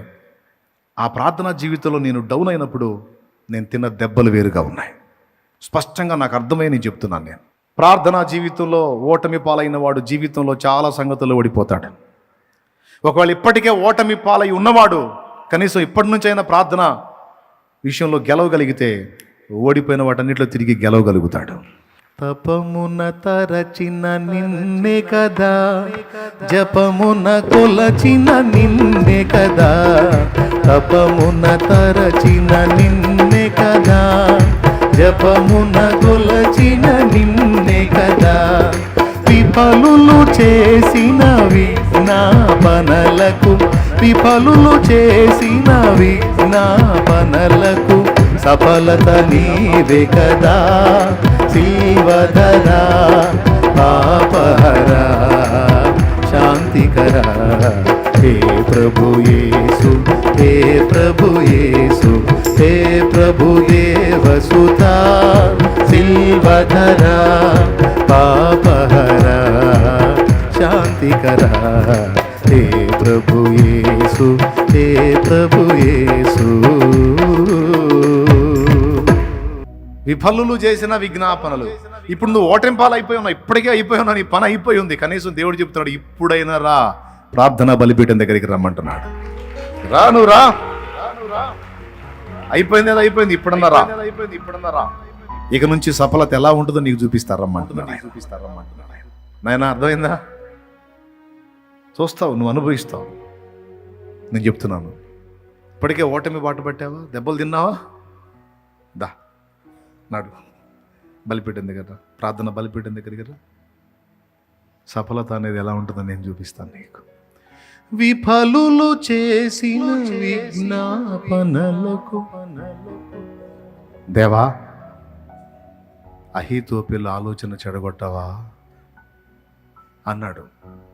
దెబ్బతిని దేవుని కోపాగ్నికి గురైన దావీదు ఆ విఫలతలో కూడా ఒక ప్రార్థన చేశాడు. నా కుమారుడి దగ్గర చేరిన అహీతోపెలు యొక్క ఆలోచన చెడగొట్టవా అన్నాడు. చెడగొట్టాడు హూషైని పంపి.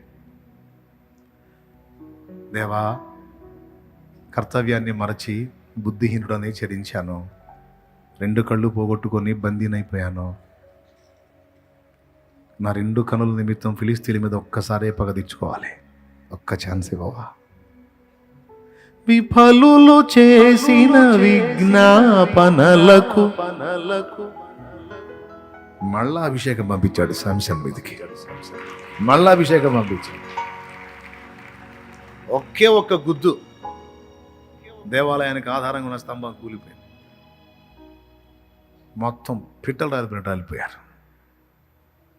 జీవితకాలంలో శాంసన్ చేసిన శత్రు సంహారాన్ని చూస్తే తను పూర్తిగా 2 కళ్ళు కోల్పోయి విఫలుడై ఓటమి పాలైన తర్వాత చేసింది ఎక్కువైంది. అది మరి అయిపోయింది ఇక నా పని అనుకున్నవాడు మళ్ళా దేవుని వైపు తిరిగి దేవాన్ని మొర పెడితే దేవుడు మళ్ళా తిరిగి హస్తాన్ని అందిస్తే ఎలాంటి విజయం అంటే లైఫ్లో ఇంతకు ముందు ఎన్నడూ చూడని గొప్ప ఘన విజయాన్ని ఆ ఫైనల్లో చూశాడు ఆయన. వీళ్ళారా, నేను నాకు ఏదో మీ ఓదార్పు కోసం చెప్పట్లా, వాస్తవం చెబుతున్నాను, వాక్యం చెబుతున్నాను. ప్రభువుకు స్తోత్రం. మన వైఫల్యాలను కూడా విజయాలుగా మార్చగల దేవుడు మనకు అందుబాటులో ఉన్నాడు. ఆయన అదే పిలుస్తున్నాడు, రమ్మని, సమీపించమని పిలుస్తున్నాడు.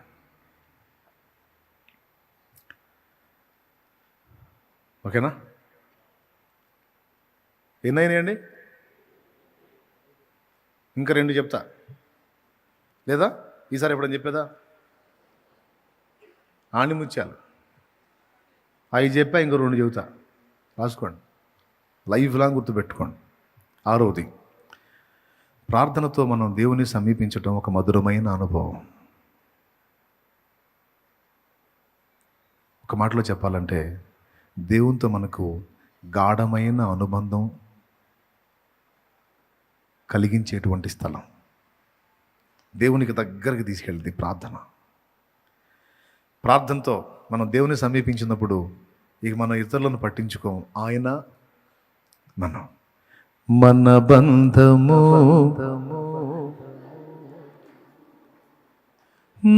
నా ఊపిరైంది నీ శ్వాసనే, నిత్యము నీకెప్పుడు నా ధ్యాసనే. నా ఊపిరైంది నీ శ్వాసనే, నిత్యము నీకెప్పుడు నా ధ్యాసనే. నీ ప్రాణమిచ్చింది నా కొరకనే, నీలాంటి ప్రేమికుడు ఇలా లేడని. సావైనా బ్రతుకైనా, మేలైనా కీడైనా, నీతోనే నా పయనమో. నీ ప్రేమ ప్రాకారము యేసయ్యా, నీ పొందు నా భాగ్యము. నీ ప్రేమ ప్రాకారము యేసయ్యా, నీ పొందు నా భాగ్యము. నీతోనే అనుబంధం, నీలోనే ఆనందం, నీ ప్రేమ ప్రాకారము. యేసయ్యా కావాలి నీ స్నేహము. అది సంగతి. ప్రార్థనలో దేవుణ్ణి కలుసుకోవటం, దేవునితో సహవాసం చేయటం, దేవునితో వ్యవహరించటం అనేది కానీ మనకు రుచి అర్థమైందంటే ఇక నువ్వు వద్దని నాగవు. నాకు ఈ బాధలు ఉండవు, ఈ గంటల ప్రసంగాలు ఉండవు. ఆయనతో సహజీవనం, ఆయనతో సహవాసం, అందులో ఉన్న మాధుర్యం అర్థమైందంటే జనాల్లో ఉండటానికి ఇష్టపడవు. ఏ కొంచెం అవకాశం దొరికినా సరే వీళ్ళు ఆయనతో మాట్లాడుకోవాలనిపిస్తుంటుంది. ఉండబుద్దిగా జనాల్లో ఉండాల్సి వస్తే, మన కర్మ గాలి బాధ్యతలు నెరవేర్చాల్సి వస్తే ఐగుప్తు బానిసత్వం లాగా ఉంటుంది. ఎప్పుడు బయటపడతాను తండ్రి ఈ బానిస సంఖ్యల నుంచి? నాకు వద్దు తండ్రి, నాకు నువ్వు కావాలని లాగుతూ ఉంటుంది మనసు. మీరు ఎంతమందికి ఉంది అనుభవం? ఏడ్చుకునే వాళ్ళు ఉన్నారా మీలో? పొద్దున్న లేగిస్తే పొలోమని పోవాల్సి వస్తుంది నాయన, నాకేమో నీ పాదాల చెంత ఉండాలని చాలా ఆశ ఉందని ఎంతమంది ఏడుస్తూ ఉంటారు? ఏడ్చేవాళ్ళు చేతులు ఎత్తండి. కన్నీళ్ళు, దుఃఖం.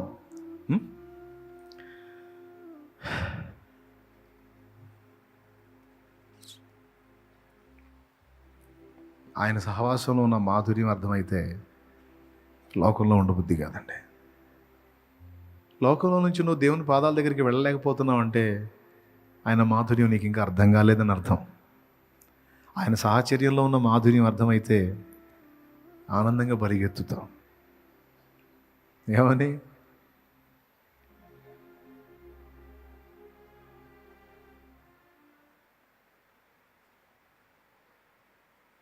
నువ్వే కావాలి, నీతోనే ఉండాలని పరిగెత్తుతాం, కన్నీళ్లతో పరిగెత్తుతాం. నీకు స్వాంతన అక్కడే, సేద తీరేది అక్కడే. అక్కడికి వెళ్తేనే నువ్వు ప్రశాంతంగా ఉండగలవు. అంతే. సేవకుడు, విశ్వాసి, పరిచారకుడు అంత భేదం లేదు. ఆయనలోనే ఆ మాధుర్యం రుచి అర్థమైతే ఉండలేవు నువ్వు. అన్నిటికంటే కూడా అదొక మధురమైన అనుభూతి, గాఢమైన అనుబంధం. రుచి తెలిసిన వాడికి అది గొప్ప మధుర అనుభూతి. రుచి ఎరగనోడికి అబ్బో ప్రార్థన. ఇప్పుడు ప్రార్థన చేయాలా? చేద్దాం, కానీ చేసేదేముంది, దొరికాంగా. అదే రుచి తెలిసిన వాడికి, విలువను అర్థమైన వాడికి పరిగెత్తుతాడంతే. ఆయన్ని సమీపించటం, ఆయన సామీప్యంలోని మాధుర్యాన్ని అనుభవించడం అనేది నువ్వు అవగాహన చేసుకుంటే, సూర్యోదయం కోసమే నేను వేచి ఉన్నాను యేసయ్యా, నీ సన్నిధి కోసం, నీ సహవాసం కోసం నేను ఎదురు చూస్తున్నాను. యేసయ్యా రా, నీతో ఉండాలి, నాకు అవకాశం ఇవ్వు, నాకు స్వేచ్ఛను. నేను చెప్తున్నా, ఇప్పటికి పరిచయం చేస్తూ ఉన్నాను చాలా బిజీగా హడావుడిగా, కానీ నా గుండె కొట్టుకుంటానే ఉంటుంది ఎప్పుడు ఆయన సహవాసం కోసం. ఒంటరిగా ఉండాలి, ఆయనతో కూర్చోవాలి, ఆయనతో మాట్లాడుకోవాలని నా గుండె నిరంతరం కొట్టుకుంటానే ఉంటుంది. కానీ ఏం చేద్దాం, బాధ్యతలు పెరిగినాయి, పని విస్తరిస్తూ ఉంది, దేవుని పని జరుగుతుంది. కానీ నా తప్పే.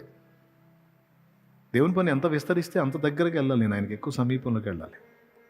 కానీ కొన్నిసార్లు నాకు ఈ విస్తరణ నేపథ్యంలో ఈ పనులు నన్ను ఆకర్షిస్తున్నాయి. నువ్వు చేయకపోతే ఇంకెవరు, నువ్వు చేయాలా, నువ్వే ఉండాలా, నువ్వే నువ్వే నువ్వే నువ్వే నువ్వే నువ్వే అనే అదొక శోధన నాకు. అది నా మనసుని నేను బ్యాలెన్స్ చేసుకోవాల్సిన శోధన. నా మనసు నన్ను తప్పుడు త్రోవలోకి తీసుకెళ్తున్న శోధన నాకు. అది కాదు, నేను కాదు, నా యేసయ్య చేయాలి అన్నీ. ఆయన చేయాలా, ఆయన కదిలి ఆయన చేసి ఆయన సక్సెస్ చేయాలా. నేను అవన్నీ జరగాలంటే నేను ఆయన పాదాల దగ్గర ఉండాలి. అది నా ఏడుపు, నా కన్నీళ్ళు. అప్పుడు ఇవి కాదు, ఇంకా పెద్ద పనులు, ఎంత పెద్ద పనులైనా ఆయన ఒక చిటికలో అన్నీ చక్కదిద్దుతాడు.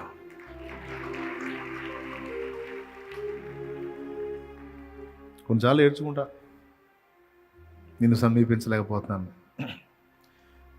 కాలాలు మారిపోతున్నా, నీకు చేరువ కాలేకున్నా, నా సమీపాన నువ్వు నిలుచున్నా, నిన్ను చేరలేకపోతున్నా. యేసు నీ కోసం వెదికే నా ప్రాణం, నా తండ్రి నీ కోసం ఈ నారాటం.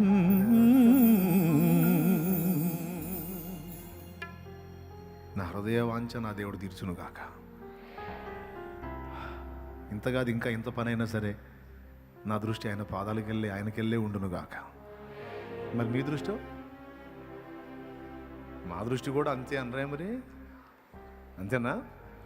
తొలకరి కోసం భూతలమంతా ఆశతో చూచినట్లు, నీదు స్పర్శకై నా మనసు మిగులాశతో ఉన్నది.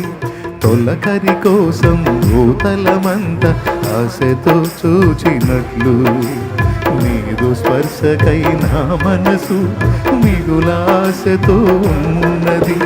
నా వేదనను బలికాంది, నీపై ఆశ బ్రతికించింది.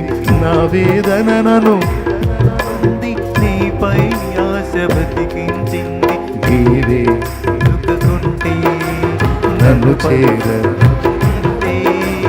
నీవే చేరకుంటే, నన్ను చేరదీయకుంటే, కడు వేదనతో ఉంటాను, కథలా ముగిసిపోతాను. కడు వేదనతో ఉంటాను, కథలా ముగిసిపోతాను. యేసు నీ కోసం వెదికే నా ప్రాణం, నా తండ్రి నీ కోసం ఈ నారాటం. కాలాలు మారిపోతున్నా, నీకు చేరువ కాలేకున్నా, నా సమీపానను నిలుచున్నా, నిన్ను చేరలేకపోతున్నా. కాలాలు మారిపోతున్నా, నీకు చేరువ కాలేకున్నా, నా సమీపానను నిలుచున్నా, నిన్ను చేరలేకపోతున్నా. యేసు నీ కోసం వెదికే నా ప్రాణం, నా తండ్రి నీ కోసం ఈ నారాటం.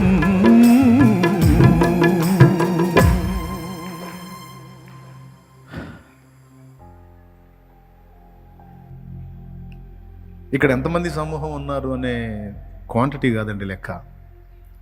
ఉన్న వాళ్ళలో నిజంగా దేవుణ్ణి ప్రేమించి, దేవునితో కనెక్ట్ అయ్యి, దేవుని సన్నిధిని అంతగా పరితపించి ఆశించే క్వాలిటీ కలిగిన వ్యక్తులు ఎంతమంది ఉన్నారన్నదే లెక్క. క్వాంటిటీ ఏముందండి, అంత అన్ని రకాల సరుకు ఉంటుంది.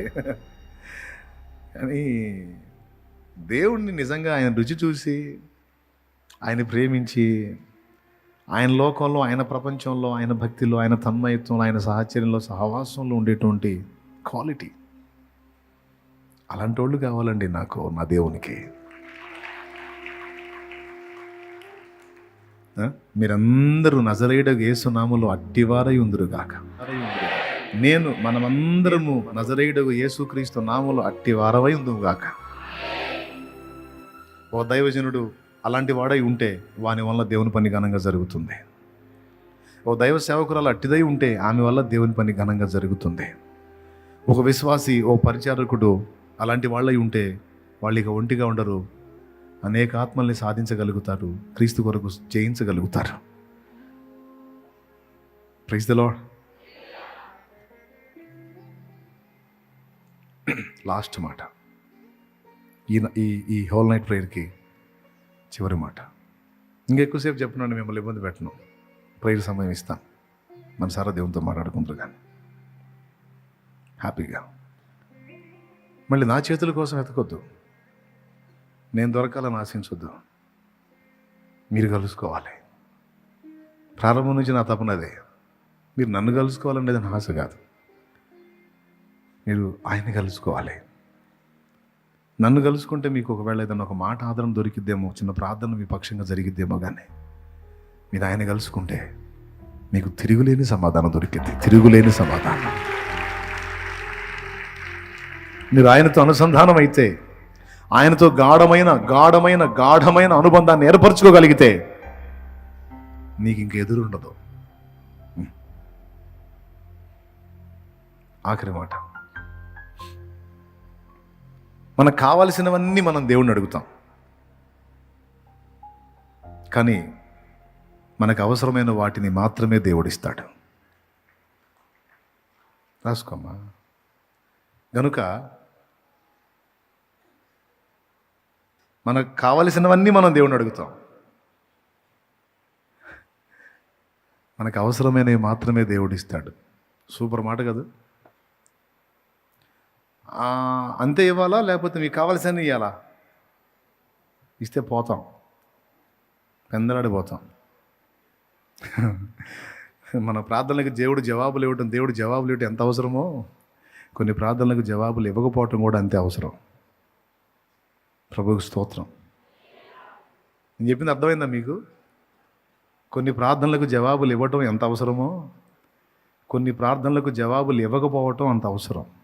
పొరపాటున జవాబులు ఇవ్వలేదని అనుకోవద్దు.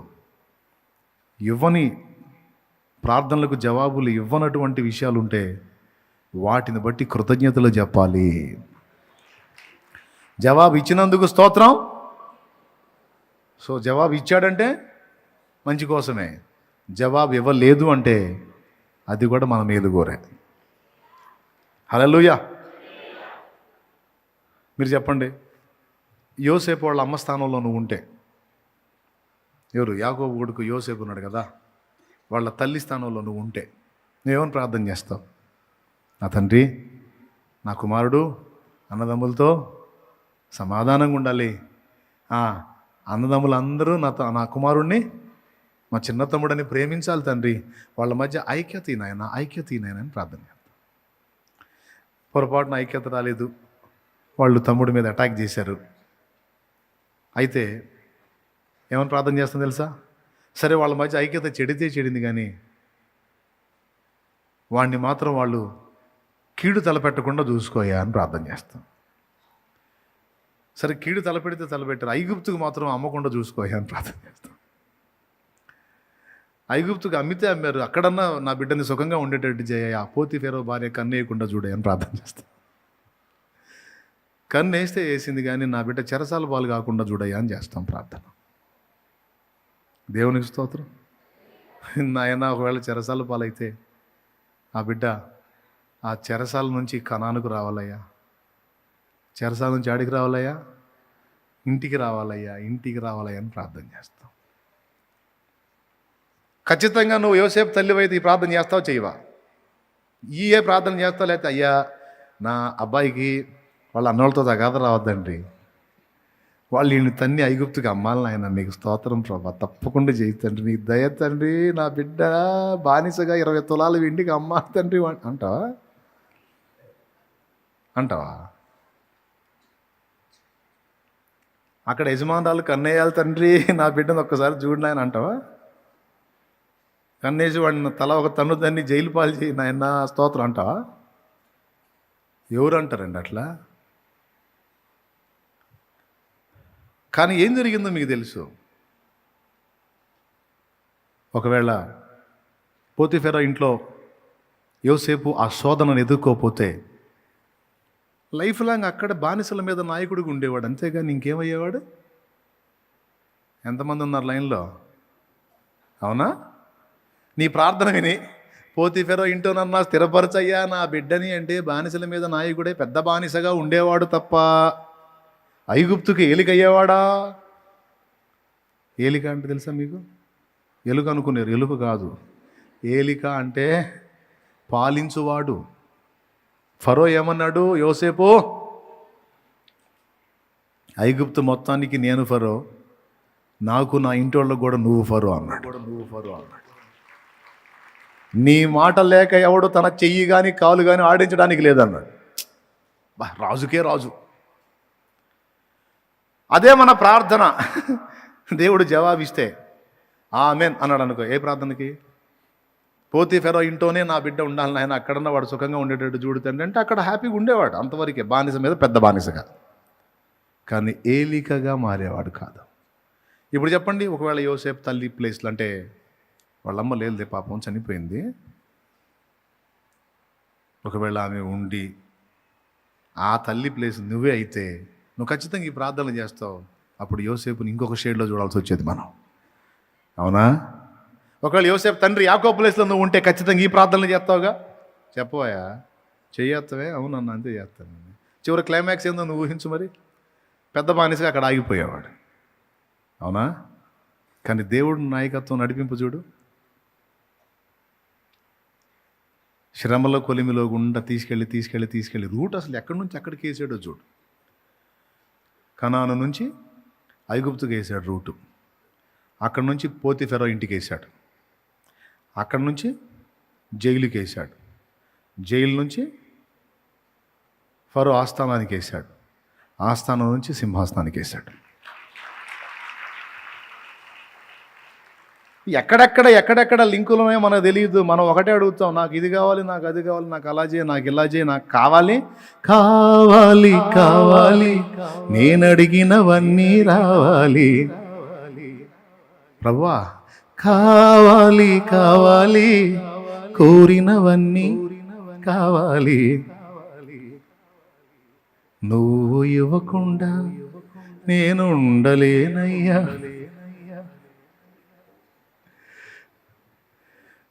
నా మాట విని నువ్వు జవాబు ఇవ్వయ్యా, అండాదండా నువ్వే, నేను అడిగినవన్నీ యేసయ్యా అని అడిగి చేసాం, ప్రార్థన పాడాం అనుకో, ఆమేన్ అన్నాడు అనుకో, ఎక్కడ మొహం బయలుదో తెలియదు. ఏం పడాలి?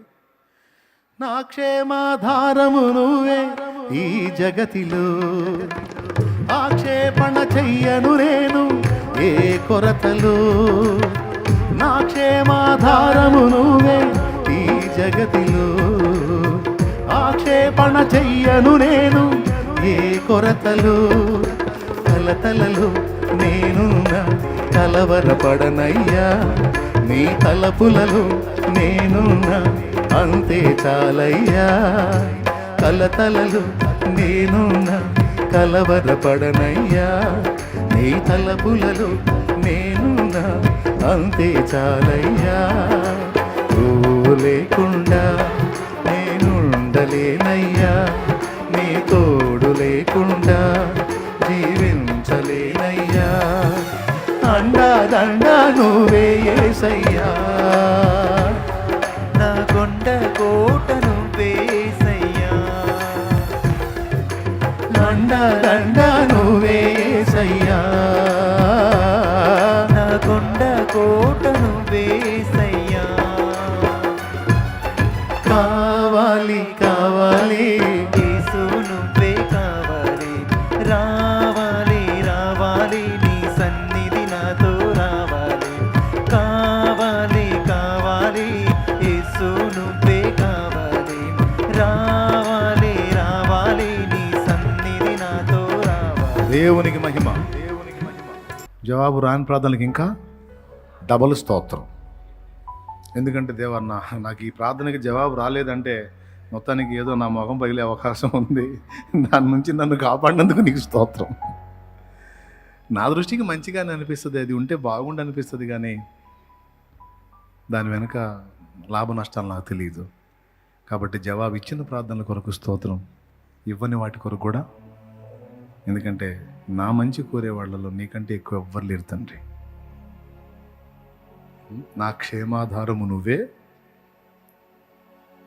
ఆక్షేపణ చెయ్యను నేను ఏ కొరతలు, ఏ కొరత దాన్ని నేను విమర్శించను, కలతలలో నేనున్నా కలవరపడ్డాను, నీ తలపులలో ఉన్నాను చూడు, అది చాలు నాకు. నీ ఆలోచనల్లో ఉన్నాను కదా నేను, నువ్వు నన్ను గమనిస్తున్నావు, నా లైఫ్ని గమనిస్తున్నావు, ఇంకా నాకెందుకు టెన్షను, నువ్వే చూసుకుంటావు. క్రైస్తవులారా, ఎడారైన పుష్పిస్తుంది చల్లని నీ చూపులతో, మండు టెండ మంచవుతుంది నీ దర్శన వేళలలో, ఆశైన శ్వాసైన నీవే యేసయ్యా, నా ఊసైన ధ్యాసైన, నా బ్రతుకున ఓటములెన్నో గెలుపయ్యేగా, నా చీకటి వెలుగుగా మారే నీ దయేగా. ఇక చాలు, ప్రార్థన చేద్దాం, ప్రార్థన చేద్దాం. అదే చేద్దాం, రండి మోకాళ్ళ మీదకి రండి. ఒకవేళ మోకాళ్ళ మీద ఉండి ఓపిక లేదన్నట్టు పైకి లేచి నిలబడండి. తర్వాత మోకాళ్ళు ఎదురుగానే మీ కంఫర్ట్, మీకు ఎలా ఉంటే అలా.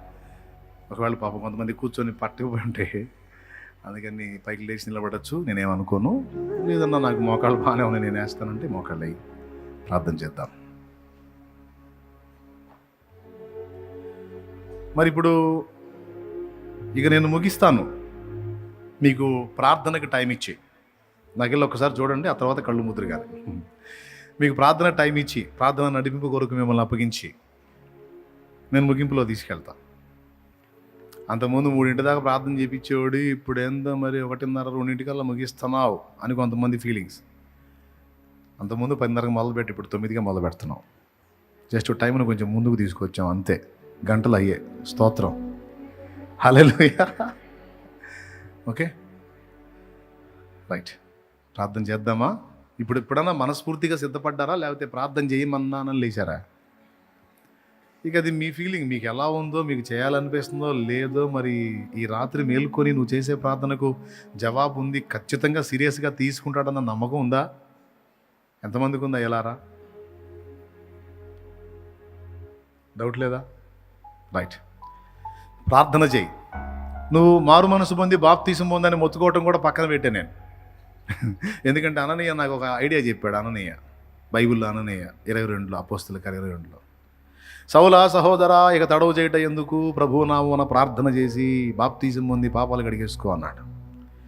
ఒక వ్యక్తి నిజంగా సరిగ్గా ప్రార్థనలో దేవునికి కనెక్ట్ అయితే ఆ వ్యక్తి బాప్తీసం అందకుండా ఎవ్వడు ఆపలేడు. నువ్వు వద్దురా నాయన, ఇప్పుడు వద్దురా అన్న ఆగడు, వచ్చి నాకు బాప్తీసం ఇస్తావా సత్తా అని కూర్చుంటాడు. కాబట్టి ప్రార్థన చేయండి, నా దేవుడే నీతో మాట్లాడతాడు. మారు మనసు రక్షణ కూడా నువ్వే సిద్ధపడతావు.